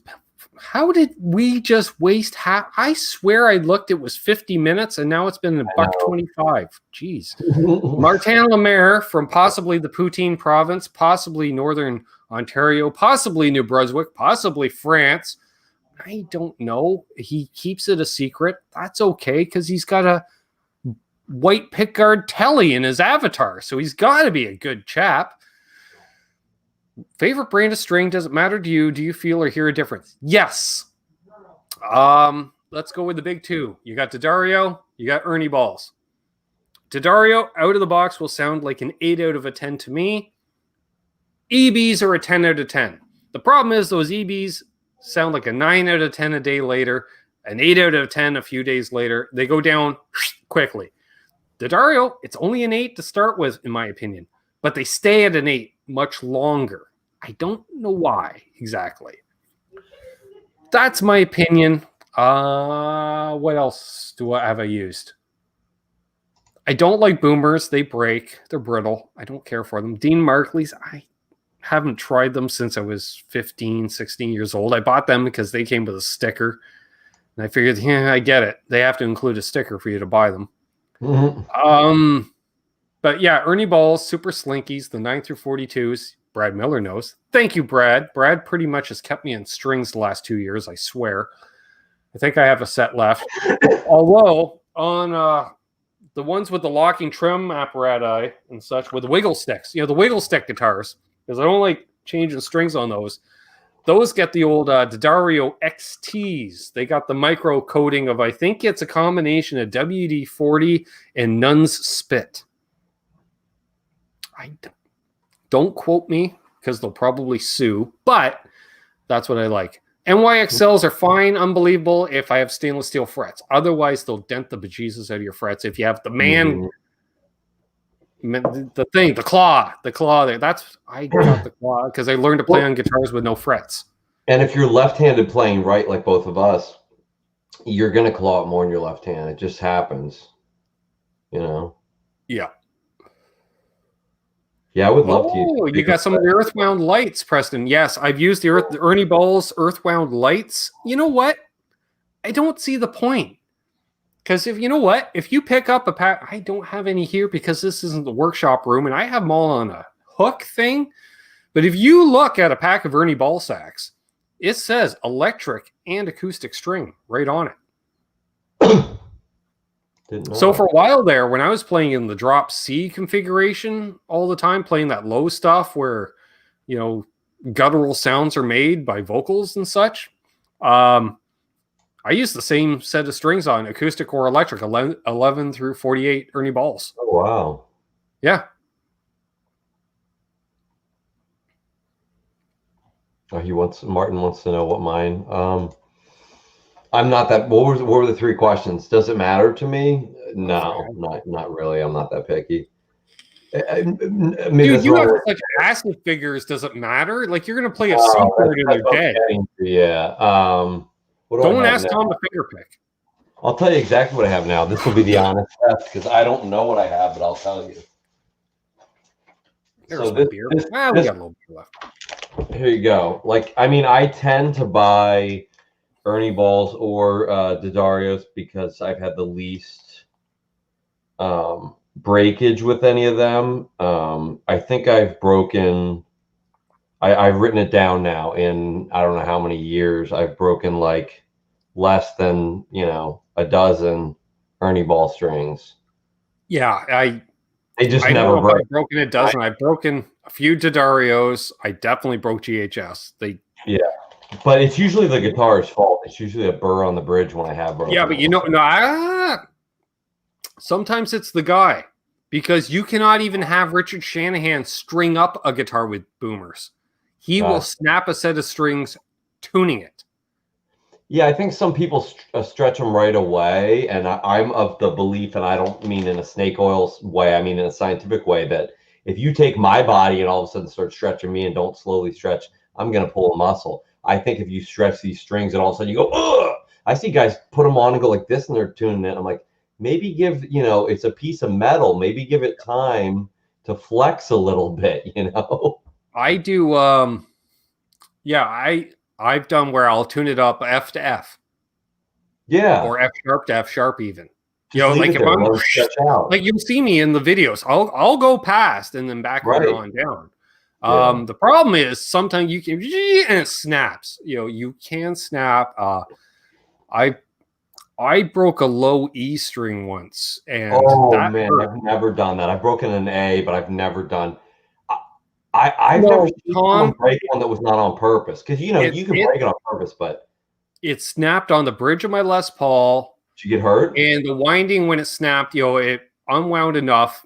The comedy of errors slits my wrist. Yeah, I don't leave a nice scratch. I'm not bleeding out or anything, but it was a nice cut, nice deep scratch. And sure enough, I have a freaking guidance counselor meeting the next day in high school, and I'm the long-haired kid who never leaves his denim jacket at home. Yeah. So I must have issues. And then they see that, and I'm like, I broke a guitar string. Piss off. Huh? I was like, yeah, I let go, and and then because I think I may have even had a guitar, because I was also the guy who walked around with a guitar in high school all day. Yeah. I broke a G string once, which is funny, no pun intended, legitimately no pun intended, but I broke a G string once and just gashed my finger. Like it came off at just the right angle, broke down here, and I had my hand down like this and gashed it, and just blood pouring out, All right. Have you ever done this stupidity? I was thinking about it the other day. I was clipping strings. Have you ever tried to get in there, clip it nice and close, and end up catching a string under tension? Yeah. That's not fun. I haven't done it in a good 20 years, but it scares the hell out of you too. Oh yeah. And then shit. I'm like, well, fuck, that just cost me $5 because I know the music store is going to charge me $2 for a single string, and I got to drive there, and I'm going to drive back. Plus, at that time, I'll probably smoke 3 cigarettes in the store while I'm there, and yeah. So anyway, to answer his question, so I've got 9.5 to 44 D'Addario. How do you like them? They're okay. I mean, they're fine. It depends what I'm using it on. I've only tried them on a Telly, and I dig them on that.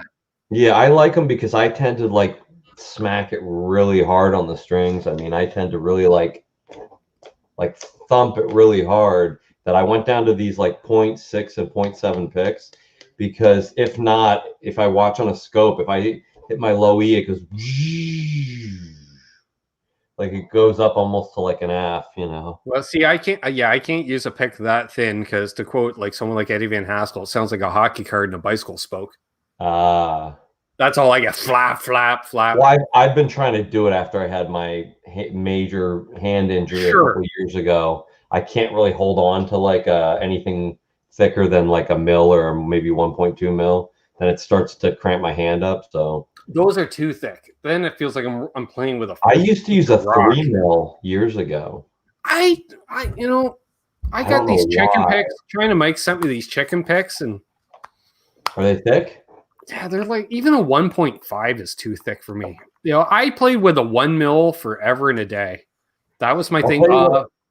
I used to use the George Dennis 1.05 that came to a very fine point rather than a rounded bottom. I dig these too. They're you can't see because it's green. They're the 0.88s. And then these are the 0.6. Look at this, it's so funny. So I sometimes use the Van. Yeah, my Halen, dad right? used to use those orange Dunlops. Yeah, and then That's been used for years. I got these. They had these bags of 72, so I bought a couple of those. These are the .73, which isn't bad. It looks orange. It's more yellow. But I'll tell you what I love too. I don't have one here, but I don't need to go get it. But the little black Jazz 3 picks, because the black ones have the red ones, I believe, are smooth, that are the same size and shape. But the black ones have like a little grip, like a little. So we have to point out two things in the chat. One, my knees hurt says I have no social medias or friends. I call bullshit because I'm your friend. My knees hurt. Yeah, me too, man. I've seen you in the chats long enough. I think you're a cool dude. Yeah, we're happy to have you, man. I think somebody mentioned, oh, Christ, I can't see. Metal picks. So Rob here at Tesi Switch, he sent me some metal picks. I'm looking because I found some over there, just over yonder. So I played a guitar for 2 minutes before I snapped a string. And the problem is I don't hit the pick flat against the strings. I hit it at an angle, which shreds down the corner of a pick real quick. Yeah. And I showed Mayhem came over to the house and a couple others. And when you would hold the strings up in the light, you would almost think they were diamond encrusted because of all the little gashes. Like it was catching light in so many ways. Wow. And I don't know if Mayhem's still in here, but he could definitely confirm that. So yeah, they were powder coated pick. The powder coated lasted on the edge a minute and it was gone. And then I just started destroying strings. I don't think I could play with a metal pick. I'm pretty sure it's not a thin one anyways, because that just turns into one of those Kobayashi type, I don't know, Tommy Filet knives or whatever his name is there. I don't know. It won't work for me. I was able to cut paper with a metal pick after an hour or two of play. Yeah, exactly. That's probably, you know what? I would probably have to use some of those NYXLs. I'd need a harder string. I was going to say this. I'm thinking live on the air here, folks. Yeah. And I have a set of NYXLs. And I got a pickup I got to install on the Reno Fin. So I got to play on the Reno Fin and kill up those strings pretty good. And then I don't feel as cheap about replacing them right away. Yeah. We'll throw some NYXLs on that. I don't know what I have on it now. Who knows? Probably I found the strings and I put them on. So there we go. Joe Herbie was saying Jazz 3XL. I think that's the one he uses, but he was saying the Jazz 3 Max grip. Yeah, that's the one I use. He got it right. Okay, I see. My knees hurt I think he was referring to probably Sandra mentioned sharing. He says, yeah, but I'm not going to share this video with you guys. Well, you can. We're fans of the show. I enjoy my content because it beats real work and stuff. Oh, Preston said metal pick turned my fingers black. I can imagine. Yeah. Aircraft aluminum dust. Yeah, that'll do it. That'll do it. Yeah, if anyone who's ever worked with aluminum knows aluminum can be very dirty. Yeah, don't be going to like a wedding to be a best man right after you work with it, because you're not getting that stuff out of your hands. It's got to like kind of, the skin cells as they wear away, that's when it goes. Well, it's like after working on the van today, I'm like, well, I'm not shooting any demos for a couple of days. People like, oh, your nails are filthy. I was like, dude, have you ever seen auto mechanics' hands? They're terrible. See you, Roy. Have a good one. Okay. There we are. There you go. My knees hurt. That was, I remember my neighbor where I used to live was a mechanic, and he would come over, and I mean, his hands were like, permanently black, but he was a hell of a mechanic, man. Yes, Rob. I had some Master 8 picks and I lost them because I pocketed someone. We were at the Master 8 booth during NAMM. So please do. Yes. Rob, I'll text you this week. Put in an order. We'll get some Helix knobs. You know what? The income on the channel, I was looking at the numbers, and I'll be honest, I'm at half of what I was a month ago for the monthly average. I don't care. It's coming in 2 or 3 days before Christmas. That's fucking me. So I want to order some knobs for that thing. Stomp. That's it. Eventually it came to me. And I want to get some of those master picks. So we'll do that. Yeah, exactly. See, Rob, now come on. When I went for drinks, I bought you bottled water and I was drinking beer. You should remember that. That's right. And you declined on the edibles too, as I recall. Rob was all business, like conducting business, and I was just there. That's all I can say. Now I know if you ever want to do like really cool custom metalwork project, you definitely got to go to Hip Metalworks. He says he's a welder, fabricator, aluminum and stainless steel for almost 4 decades. You know, with a name like Hip Metalworks, that is amazing. That's good to know. I know very well. I'm sure you know very well. 4 decades. Also, he's a Canadian boy, nice, which is cool. I love people who dedicate themselves to their craft. You know, you have my respect. Okay, well, first we'll put these in reverse order because Sandra is like declined on the edibles. But in all fairness, I've never used any sort of cannabis product. So there we are. That's cool. That's fine. That's more. I'll just have your share, Rob. Just don't worry. I have you taken care of. God, now my hand's getting caught in my hair. Jeez Louise. Sorry, I just had to put in my order for a freshly baked cookie coming to me. Nice. I'll take one too, and you can have it. Wampler is the crazy deal of the day. I'm musician's friend today. Yeah, but thank you, Kyan. Kiss. Actually, you know, I'm going to throw it out there because eventually Rob, aka Tesi Switch, aka TesiSwitch.com, use coupon code Canucks, save 15%, carries Keeley pedals. And apparently, Mr. Robert Keeley put on the old, he typed into the old inner Google here, and it came up on the Facebook feed for me because we're friends on the Facebook. Brag, brag, brag. He's got a reverb / tremolo pedal coming out. Or in the works. I'll say in the works. I can't say it's coming out. It's in the works. So I'm really excited to check that out. And Rob's going to have it for sale at some point in time. I'm sure of it. Roy Batty spent a lot of money on the herb and not some more. Okay, that's fine. That is a lot of money on some. I will take Rob's share. I will take your share. I can do that.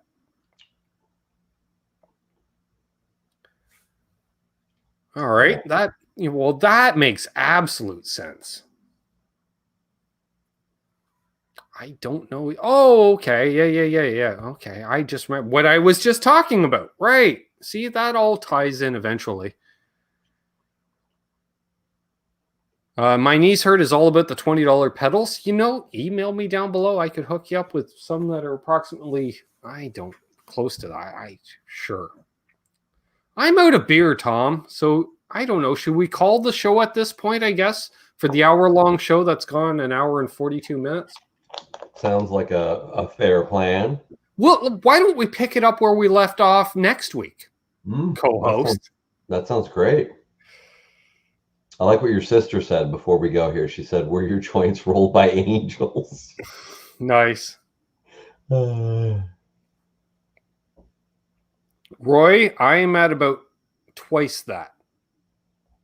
Oh, mine's controlled. I'm at about half a gram a day. It's all good. It's all good. And only in the evening. But mine replaces, kill me though. Yeah, mine replaces other medication that would be much more dangerous to my body. So, and I'm not going to refer to that, but that's up there. See ya, Charles 75N. Thanks for tuning in, buddy. I appreciate all your support. Us girls. Oh shoot! Oh, boom, boom, boom. See, I'll do the drum beat. I just realized the show was sponsored by freaking Patreon members, and I gotta. Oh, I got it. I got it. All right. I would be a gram a day, but only if I had it, dude. I am going through. Oh God, I don't know. I went through an ounce in a week. Oops. Yeah. And then you know what happened? I did the same thing the next week. Wow, that's a lot. And then I might have done the same. That probably is what keeps me in check too, because the dispensaries here are, well, in COVID times, my only source to find anything, and it gets expensive. Very quick. I'm going to send out some shout outs and some thank yous. And if I go over to this area, there it is. I'll just throw this up temporarily. Yes, you become a Patreon. I would love it if you did, because it helps me keep doing what I'm doing. I want to get some new lights. I think the lights will help with the autofocus issue. I want to get some of those ones with the umbrellas. Mm-hmm. Not good ones, cheap ones from Amazon, because I want to do this the right way, Tom. So, spend upwards of $66 on one, something like that, Sounds good to me.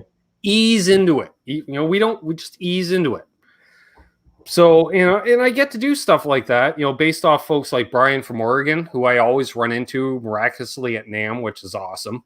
Nice. And it's random. We don't text. We don't say, hey, let's meet up.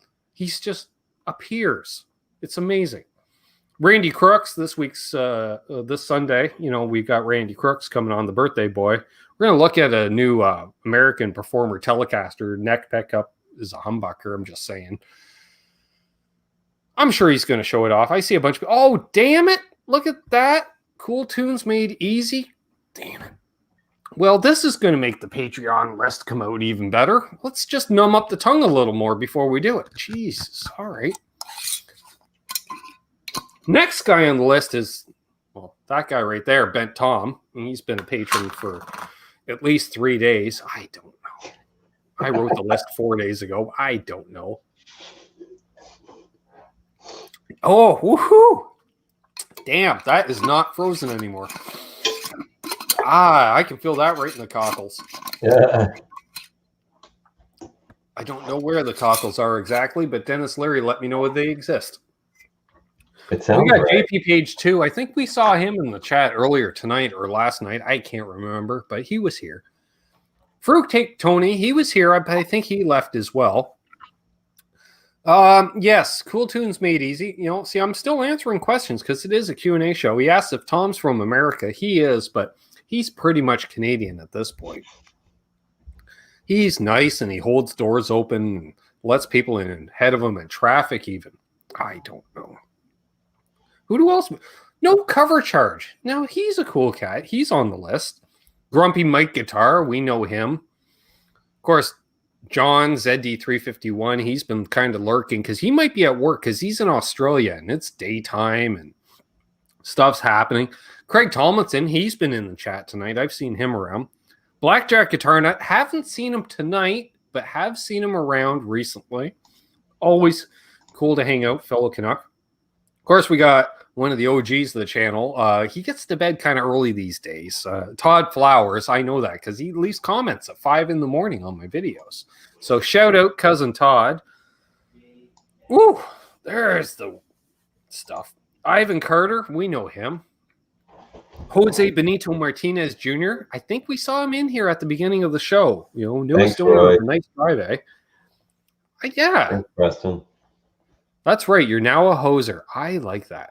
Almost 2 hours. Well, at the point that I'm reading these off,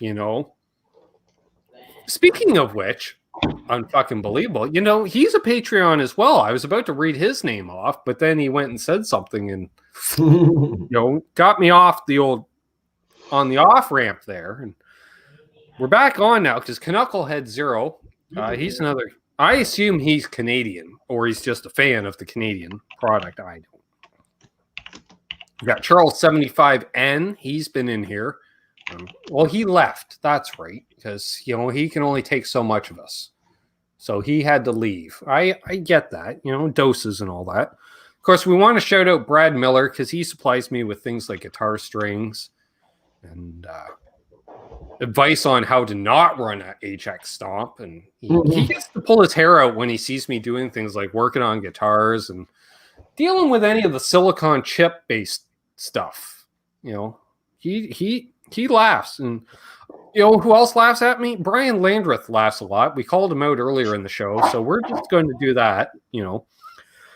Absolute Mayhem, big supporter of the channel, local boy, drives a Z28. No, is it? It might be a Z28. In fact, 2011. In fact, when I met him, he was one of these guys. He says, I'll let you drive that sometimes. And I thought, you're not a bright man for letting me do that. And he did. And it had, Tom, it was the first time I ever drove a car with one of those paddle shifters. Oh, no. And And there, it's one of those modern cars where it's got the track mode. So we put it in the track mode that disables all safety and sensibility in the car. So he did that. And so I used the throttle as an on-off switch. So I just put her to the mat. And I knew Mayhem was a friend for life when I pulled third gear and I still had the tires lit in third gear. And we had been doing double the speed limit by that point. I don't know what was happening, but he was giggling and it was his car. So I didn't care.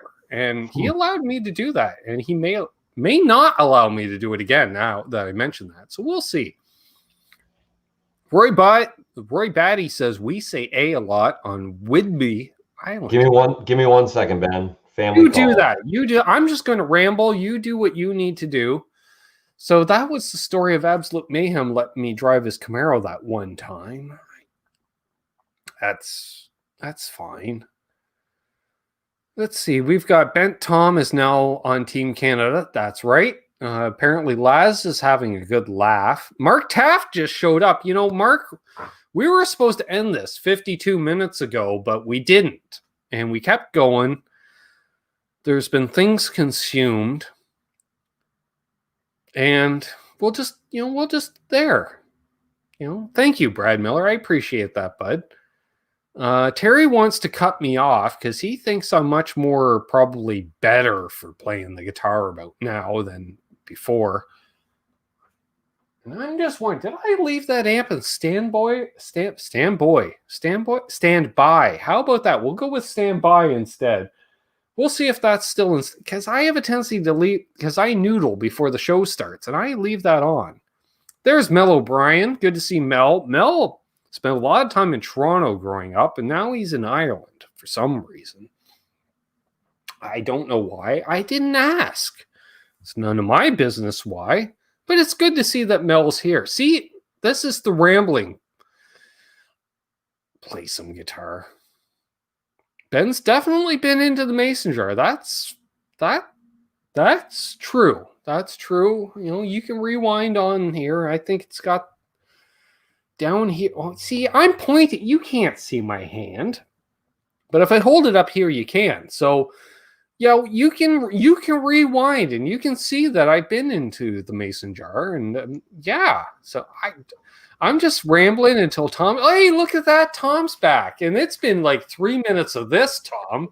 So nice. Rob can't wait to watch this at half speed. I've been talking about, I was just thinking my amp may or may not be sitting on standby, and I have a tendency to do that more on the Sunday shows where I noodle before guests like yourself shows up, and then I'll put it into the standby to turn it off, and you show up and I click on, and then we do a show together, and I shuffle off, and then I come in here the next day and I'm like, I'll be dipped. I left that damn thing on all night. Yeah. I've done that. The worst is when I leave it on after a Monday show, if he's got a bunch of videos stacked up here in the queue, as they call it. So, because Ben worked last week, and then you come in here on a Thursday and you're like, oh, that's been on for 3 days. So that's got to be good for it. That's always nice for the tubes. Yeah. Yes, that's about all I remember, Amanda. Where people are from. I'll be dipped. That's right. I cannot claim the origin of that phrase, but you know what? Look, you can't read anymore. Can you guess what it is? Is that a Flipside, Cozy? That is. See? Because I see one off camera. I've been using the vintage things there. The cups. Why does it think my wall is slightly like Van Halen? See it? I don't know, but that's awesome. Because your wall is slightly Van Halen. When you raise a Tesi Switch glass, your wall becomes Van Halen. Oh, yes. Terry Himes, just to remind you again, tomorrow, the Godin video. Godin. I talk about that in the video, how to properly say, Godin, because it's got this weird, it's not an I, it's not an E, it's not an A, it's a French. So it's Godin. I don't know. Okay. And there's the I do get dipped during the I'll just say, I found something. You left your guitars on, you better make sure they're off. Yeah, no kidding, Terry. I've got only 1 or 2 or 3 pedals on right now. That's not too bad. They're okay for it. Alex, 4 more minutes. Yeah, I could try. Well, I'm showing 6, on here to make it 2 hours, but 4 till the top of the hour. Alex Radford said that you can never remember that you moved to the Bay Area. He was telling your sister. Oh, yeah, I remember tonight. See, I didn't say from the Bay Area. See, I remember you moved, but you're in Northern California, possibly. Again. My knees hurt. Apparently, according to Sandra, we have 50 people watching and 50 likes. Boom.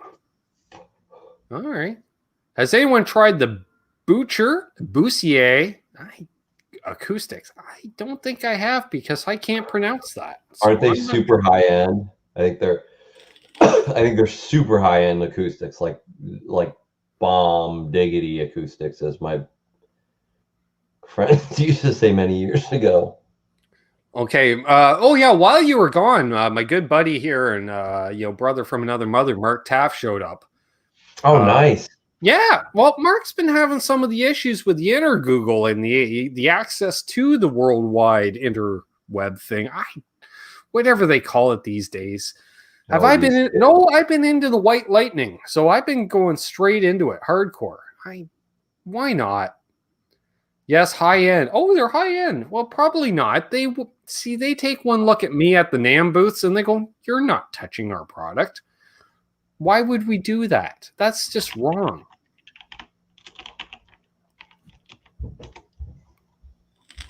Now I'm curious real quick here. Martin LeBear bought a Martin. Awesome. Actually, I have to say this, and people might disagree with me, but it's one thing for Fender to charge $5, $7, $8 for basically a guitar that, and this is, I'm just being honest, and I have nothing against Fender. They're great, but they're not listening, Tom. They won't return my calls. Fuck them. What?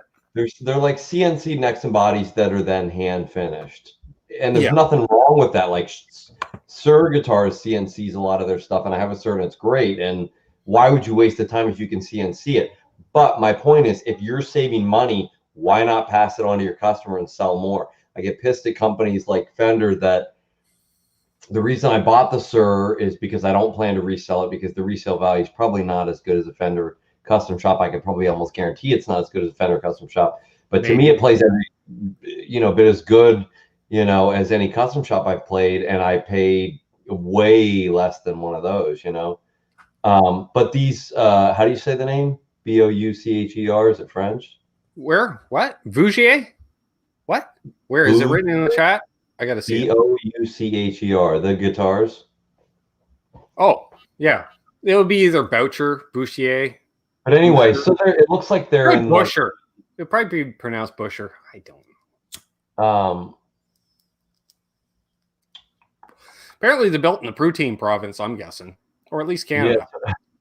Yeah, their main It says this. One of their main dealers. Just I don't know if you've ever seen them at a place online called Sound Pure. They sell like really high end, like Tom Anderson and like what's his name, James Tyler electrics and that kind of stuff. So they have a bunch. It looks like they've sold at least, I don't know, 20 of them or something here, but they look like they're in the, and I'm sure they have ones that are twice this price, but they're in the $4,000 to $5,000 range. Now, to me, that's not ridiculous if you want to. Boucher.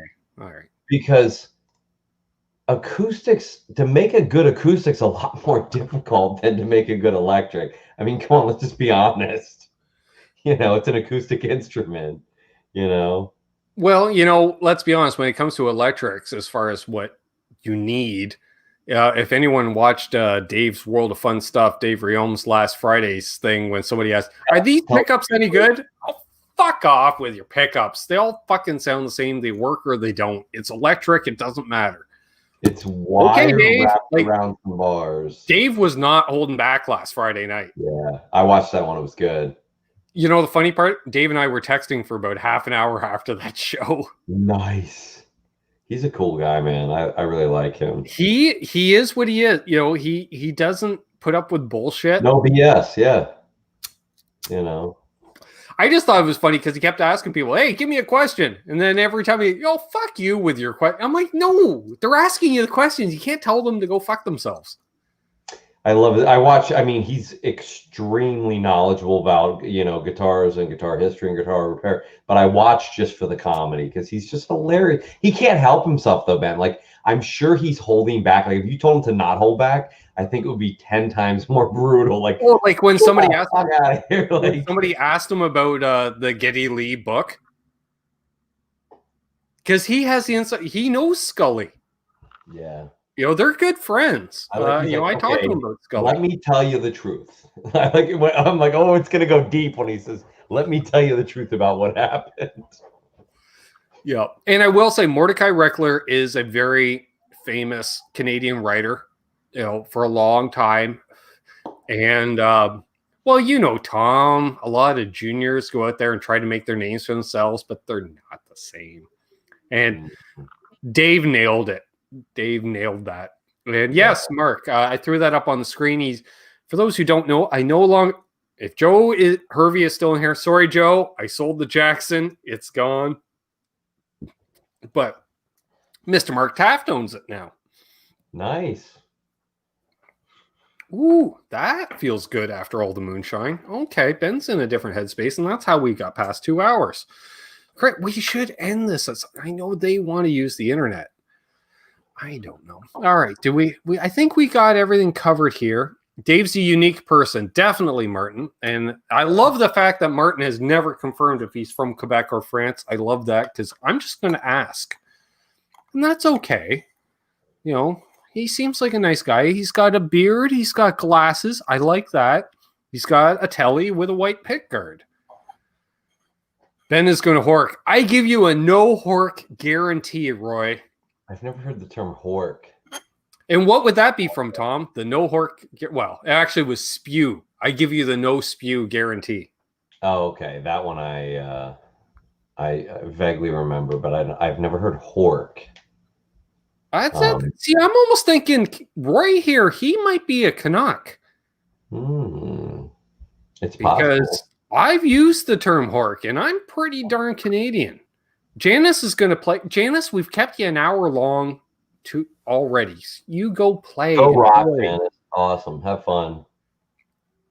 Oh, we got a sad face from Roy. So sadly, he's not Canadian.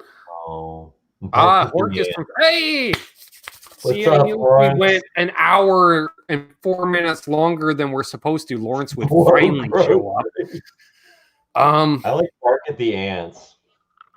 I don't know. Blow Groceries is pretty good. Good. I enjoy that. What were we calling Lawrence out on earlier? What? Oh, right, Lawrence. Ha ha. My man.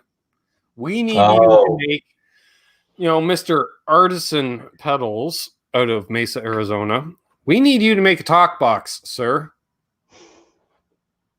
You know what? And I was thinking, Tom, I got the old Usab mic right here. So if I had the old surgical, haha, I could do the talk box thing right here on the inner Googles. So yes, apparently we need Lawrence to build a talk box. Oh, your sister's fun. My sister's one of a kind. She's awesome. Janice said maybe you'll still be on in 20. Who knows? Yeah. Surgicular. Yeah, that's it. I might have to use that. I'm just going to do a little surgicular performance on this guitar here. And Tom's going, oh, dear Lord, what's he doing to this poor customer's guitar? Now, Ben, I know that... By the way, if you're local to me and need a guitar setup, hit me up. I haven't done a setup in a while. Anyways, yeah? What? Gurgicular. No, I was just going to say, I know that I'm sure that Sam will get some treats over the holidays from Uncle Ben, but has Amanda been good enough to get any treats, or is she just getting cold this year from you? You know what? She's probably going to get her usual gift, which is a vintage tee of some kind. I just haven't decided yet. I dig that. Do I go vintage TV series or band? Ooh. What have you done in the past? Like, what's the most recent? Music. I gave her. Well, no, actually, I did both last year. I gave her a vintage CBC logo, Oh, which cool. is Canadian Broadcasting Corporation. So Yep. think of like if I gave you a vintage NBC Peacock Yeah. logo shirt, right? Something Yep. cool. Yeah, that's cool. And then I believe a concert shirt from the band. Oh, nice. Yeah. Nice. Oh, see now, actually, she would probably prefer that Tesi Switch because I have some vintage tour shirts. Well, Tom, they weren't vintage when I bought them at the concert, but it's been the better part of 30 years. So I guess they're considered vintage now. And they're not too yellow. So, and they don't have too many holes in them. So maybe a Three's Company t-shirt. See, I was leaning. I don't want to give it away, but I was leaning towards a television series based off a TV or a radio station. I'm just saying. So that narrows it down to a couple of TV series. So it could be one or it could be other. Hello, if you want to send your friend Ben here a Christmas gift just randomly, if anyone has the Black Death Rum t-shirt that Johnny Fever wore, and I know they're available on the Amazons and the Google. I just haven't got around to getting one yet. That's the one I'd like to wear. Because let's be honest, if I came on camera with a pair of Serengetis and that shirt, you'd know exactly the type of review you're in for. And also, same as Johnny Fever, no Donna Summers on this channel. There will be no Donna Summers on this channel. Ben, Martin Lemaire wants you to know he's from Quebec. The mystery is solved. Fellow Canuck with guitars. Ooh, WKRP and SCTV. Yes. That's where I went to. I went to Ottawa every summer is where I went fishing.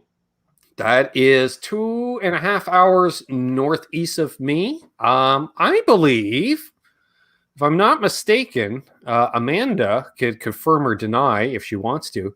Her other half, I can't say better half. It's pretty much a neck and neck race on that one. But her other half, he's been working up in the Ottawa region there for quite a long time on some kind of project where he operates heavy machines that move around large quantities of soil and such. Cool. He's playing with adult-sized Tonka toys and loving it. And that's I know, it's like adult version of playing in the mud with more responsibility. Damn straight. So, yeah, he's doing something along those. Now we're well past the 2-hour mark on the 1-hour show. And it's like, can you move that dirt from there to there for me? Yeah, I want to move dirt. Okay, but it's got to be from there to there. Okay, I guess I'll do it where you want it. Now, my sister now, I'm going to throw her under the bus because she's throwing me under the bus. And this is a typical woman. She heard what she wanted to hear, not what I actually said. I said other half, not better half. In fact, I specified that. But then she went ahead and made that comment. And now she's going to be stuck with a Designing Women t-shirt for Christmas.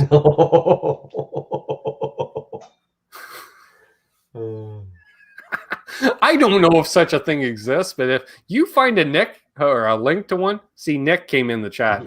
You got to read. If you find a link to a Designing Women shirt, send it this guy's way. Got to read what BC Rich said, like in the 80s movie kind of reporter voice. This just in, the Cincinnati Main Square Mall has just been bombed with live turkeys. Damn straight. Oh, we're getting a few laughs here. Okay, so Scott's a foreman on a site building an LRT, which I believe is a light rail transit. Look at that. All three. Wow. All right. I swear turkeys could fly.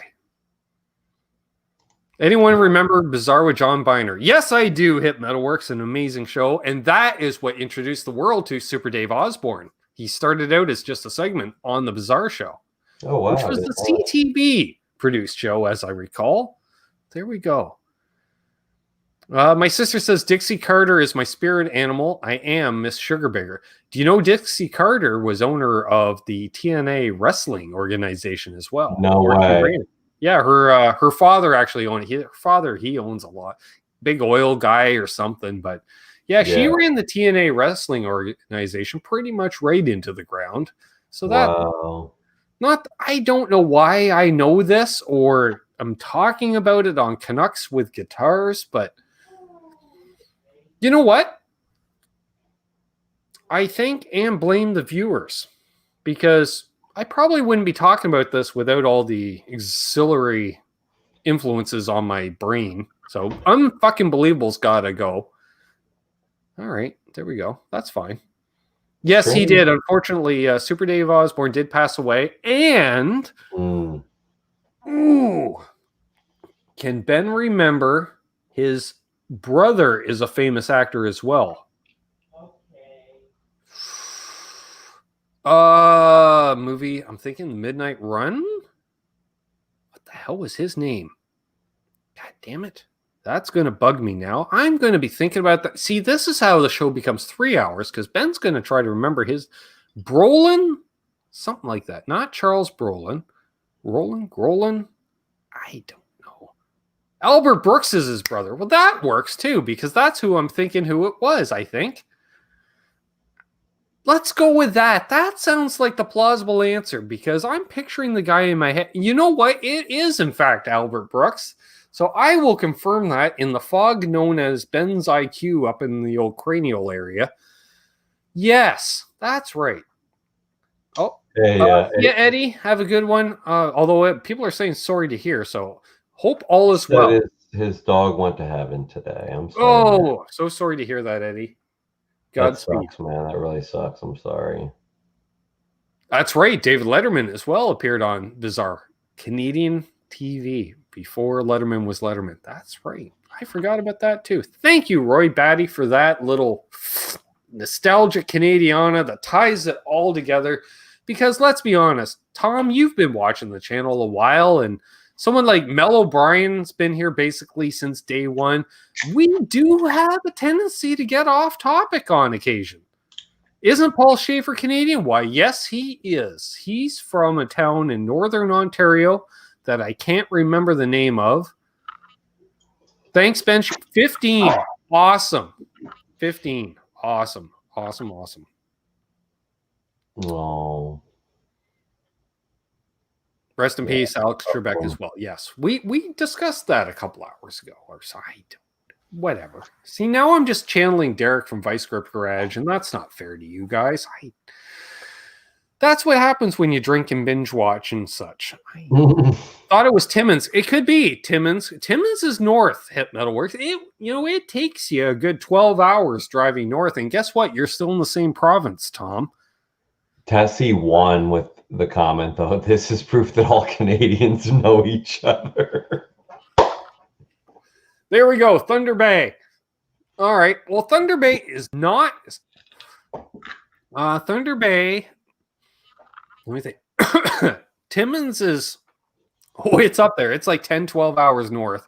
I think Thunder Bay is about 16 hours, but that's because you're kind of driving around... I don't know. What's that? Up around the Great Lakes. See, I had a brain fart halfway through because Thunder Bay is kind of right up on top of Lake Huron or something. It's up there. It takes a good day to get to.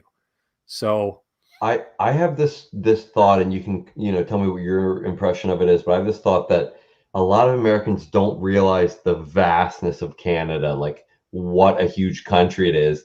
For some reason, they think that it only goes north from the U.S. border for like 100 miles, and they think it's like 500 miles wide. I'm like, do you understand how massive it is? Like, go look at an accurate map, because the general globe map when they do it is not accurate to... Well, and that's it, because like if you look at a map, like you have to drive up and around the Great Lakes to get, driving west to get out of Ontario. Right. It takes you 24 hours to drive. And guess what? You're still in Ontario. Yeah. That takes you to approximately Soda Pop. We haven't seen Soda Pop in a while, or whatever the hell he's going by these days, but he lives up there. Bell Soda, Soda Pop 79. Bell River, that's the name of it. It's pretty much right on the border with Manitoba, and it takes you a day to get there. Somebody mentioned they've done the Vancouver Island, which of course is even past North America because it's out there in the ocean a bit. Yeah. involves a ferry from Barrie, Ontario. Well, I'll tell you, Barrie is only a 3.5, 4 hour drive from here, about 4 hours. So that's a long drive. That's driving to California. I like what Amanda said. We aren't polite. We just aren't dicks. It's yeah. There we go. Nice way to put it. Most of Canada's frozen, isn't it? Just a bunch of moose. There you go. Islander Winder says 20 hours to drive across Ontario nonstop. I've done it 20 times. And Preston Smith, yeah, see, he's in North Bay, Ontario, and he's still cutting squares for his Igla. It's an endless struggle. Well, there we are. Let's just wrap it up here, Tom, because I don't think we can get any lower at this point. I think we're pretty much at the bottom. You know, I was rambling 20 minutes ago when you had to go do a thing. I don't think. What were the highlights? Moose and Bigfoot. There you go. Well, see, there you go. We have a provincial park north of here. Like, if you watch a lot of camping videos, they're done in Algonquin Park. And it's bigger than England. And that's just a national park that's just north of here. And it doesn't take up a lot of the province. So, so we'll go with that. Canada is a 4,000 kilometer drive. So you're looking at, that's the better part of 3,000 miles. So, yeah, because if you look at a map, we kind of dip out past, right, with the Nova Scotias out to the east and such. So we do that. Oh, look at that. Ben Tom's in the chat. I was always, hey, Ben Tom's here. And then I went, oh, wait, yeah. I showed up in duplicate. Yeah. So there we go. Mark's out of here. See you, Mark. Thanks for tuning in, buddy. Tom, anything to add at this point? I don't. No. Nothing I can think of. I'm sure there is. Well, you know what? Whatever you think of between now and next week, you can bring up next week, buddy. There you go. There we are.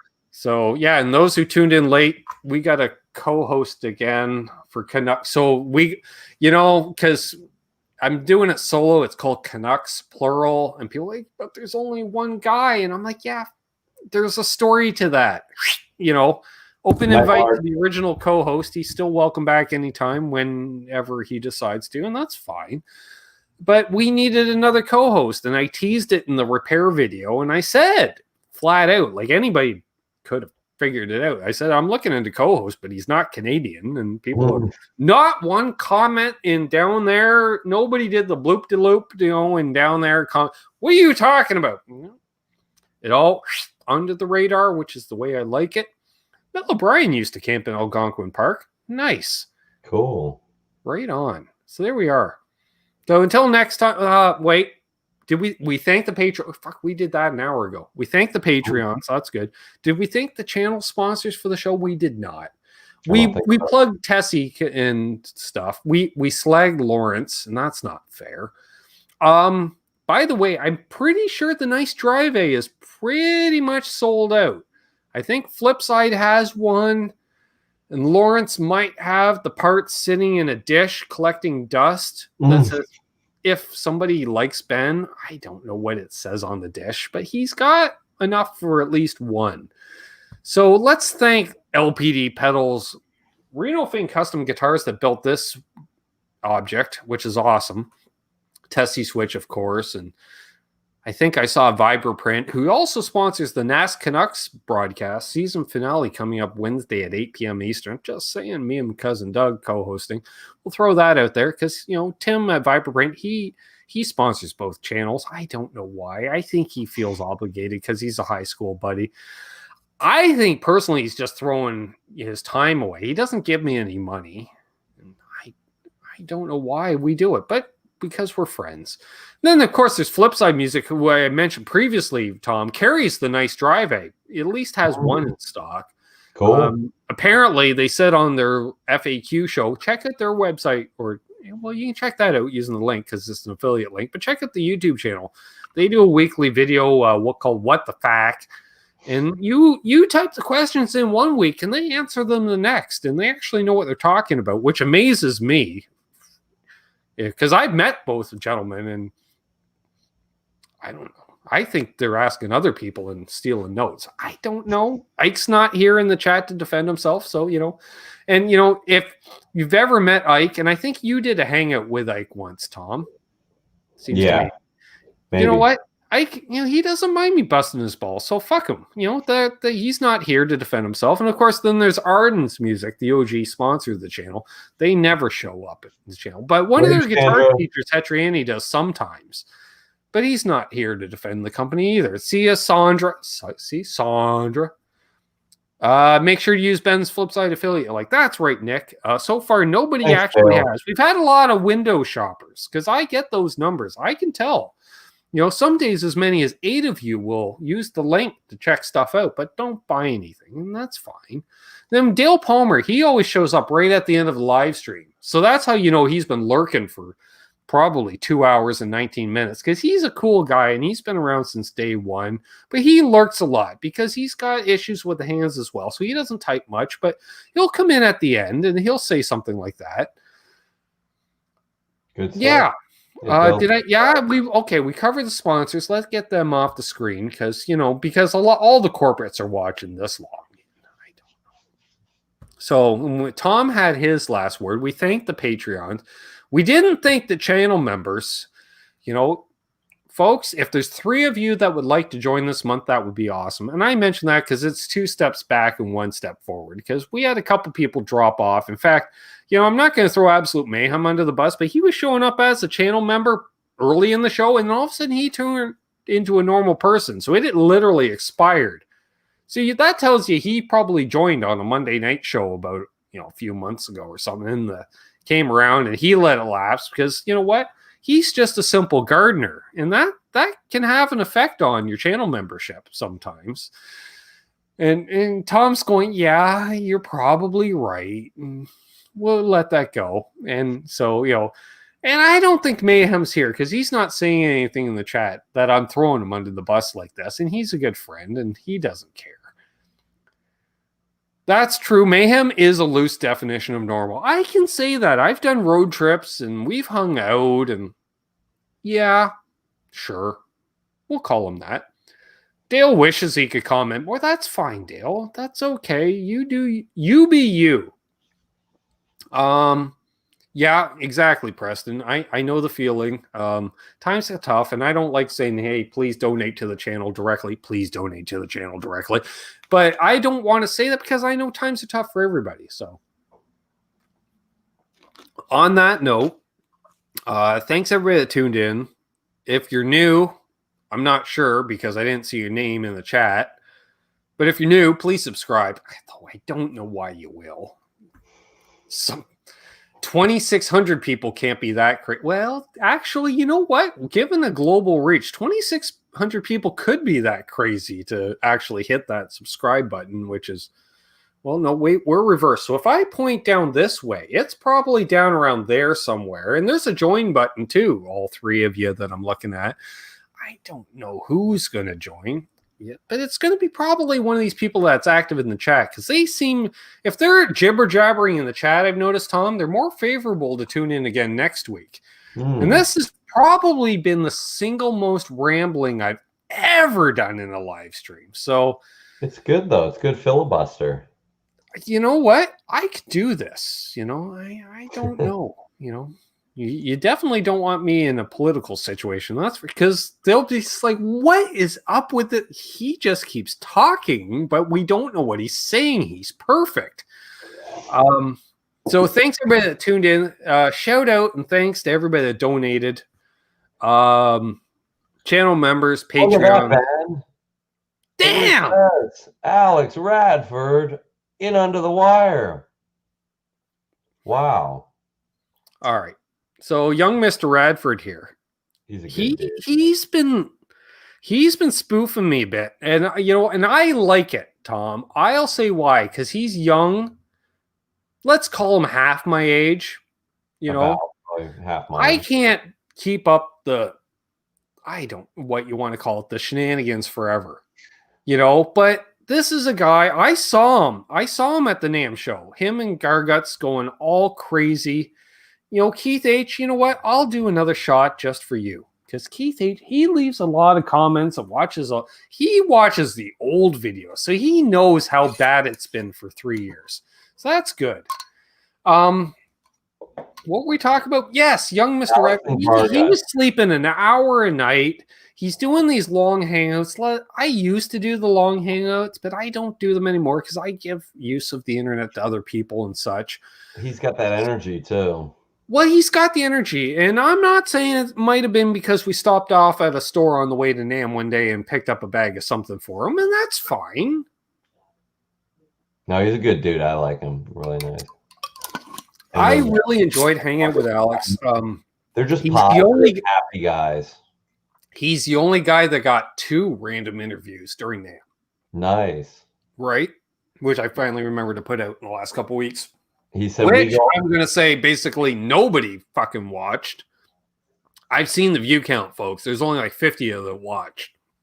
So I'm going to assume the 38 of you that are still tuned in that watched. So the rest of you,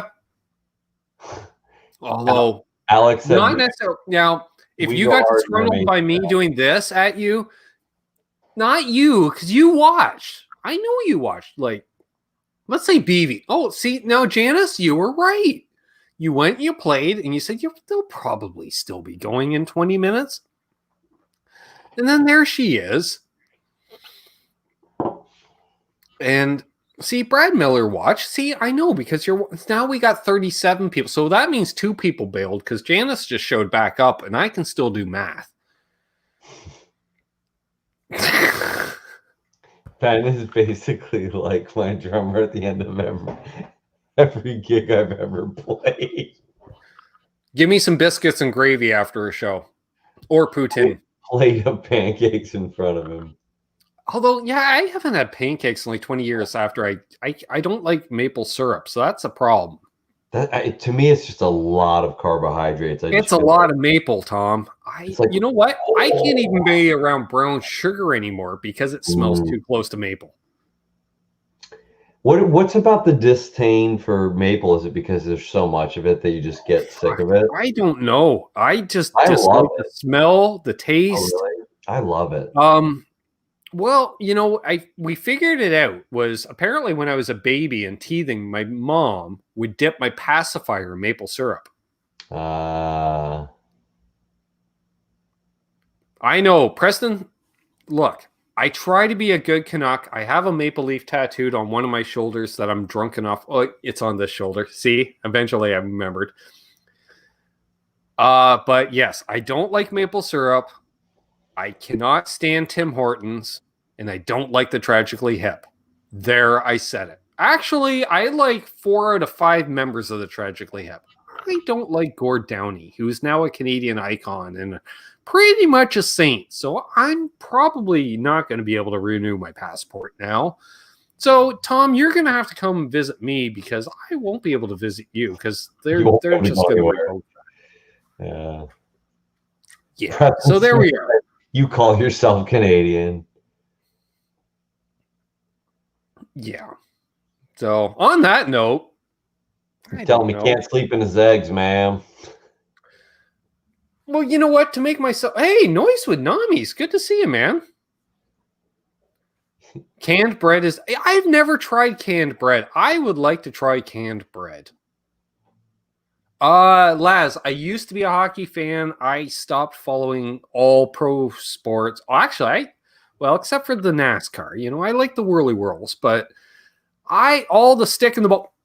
I don't do the touchdown home runs anymore. I just for music. That's what I focused into, and then just random stuff in life, which is really random. I don't know what it is, but we'll talk about that another time because apparently Canucks with Guitars is now Canucks with whatever. So I don't know. On that note, potpourri. There we go. We cover everything here. A cornucopia of topics. Yeah.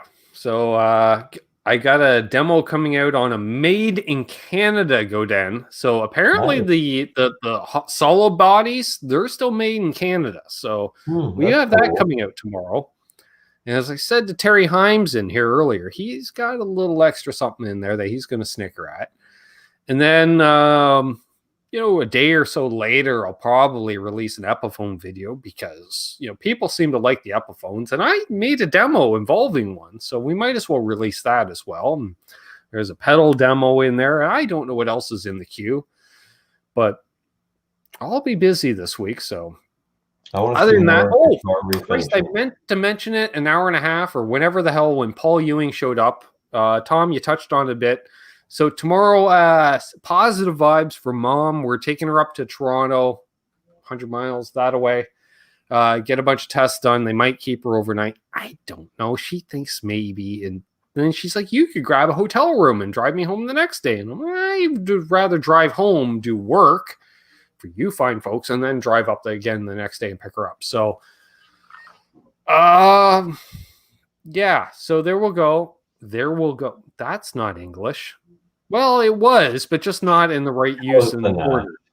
So positive vibes from Ma. I know, Tom, you and I talk off air, so it's another step in the process, as they say. We didn't mention on air, she did go into liver failure a week and a half ago and was in the well, you knew, Tom, she was in the hospital for a few days with, pretty much complete liver failure. So positive vibes. We'll get her fixed up, hopefully get that 14-point maintenance check done, all the parts replaced that need to be. She won't be factory anymore, but that's okay. We can use the aftermarket parts. We're okay with that. Upgrade as needed. And so I'm going to be on the road tomorrow. So if you don't see me answering comments, that's what I'm doing. And what else could we talk about? Nothing. It's been 2.5 hours. I told them I said I'm going long tonight. I'm maybe 9:30, maybe. And it's past. So cheers, rock on. Wait, no, hold those doors open. Let that guy ahead of you in traffic, because traffic's filling in more as things open up, and that's fine. We'll still let the people in and, hold the doors and the traffic and be good to each other and positive vibes and do good things. Yeah, good things to each other. And Karma, Doug's wife, is real. I've met her. I vacationed with her. She is real. I tell you that. And it's definitely real. So, don't be a dick. And you're living the dream, Ben. Live the dream. Yes, I'm living the dream. Some people would say I'm in a dream state most of the time. We'll go with that. Living the dream. Living the dream as well. Deja Voodoo. Good to see you, man. So there we are. Cheers. Rock on. Be good to each other. Play your guitar. Put a smile on your face. Don't sweat the details. That's it. Gloss it over, Tom. Don't sweat those. Just gloss it over. Buff it out. It's all good. There we are. I don't know. We're just going to keep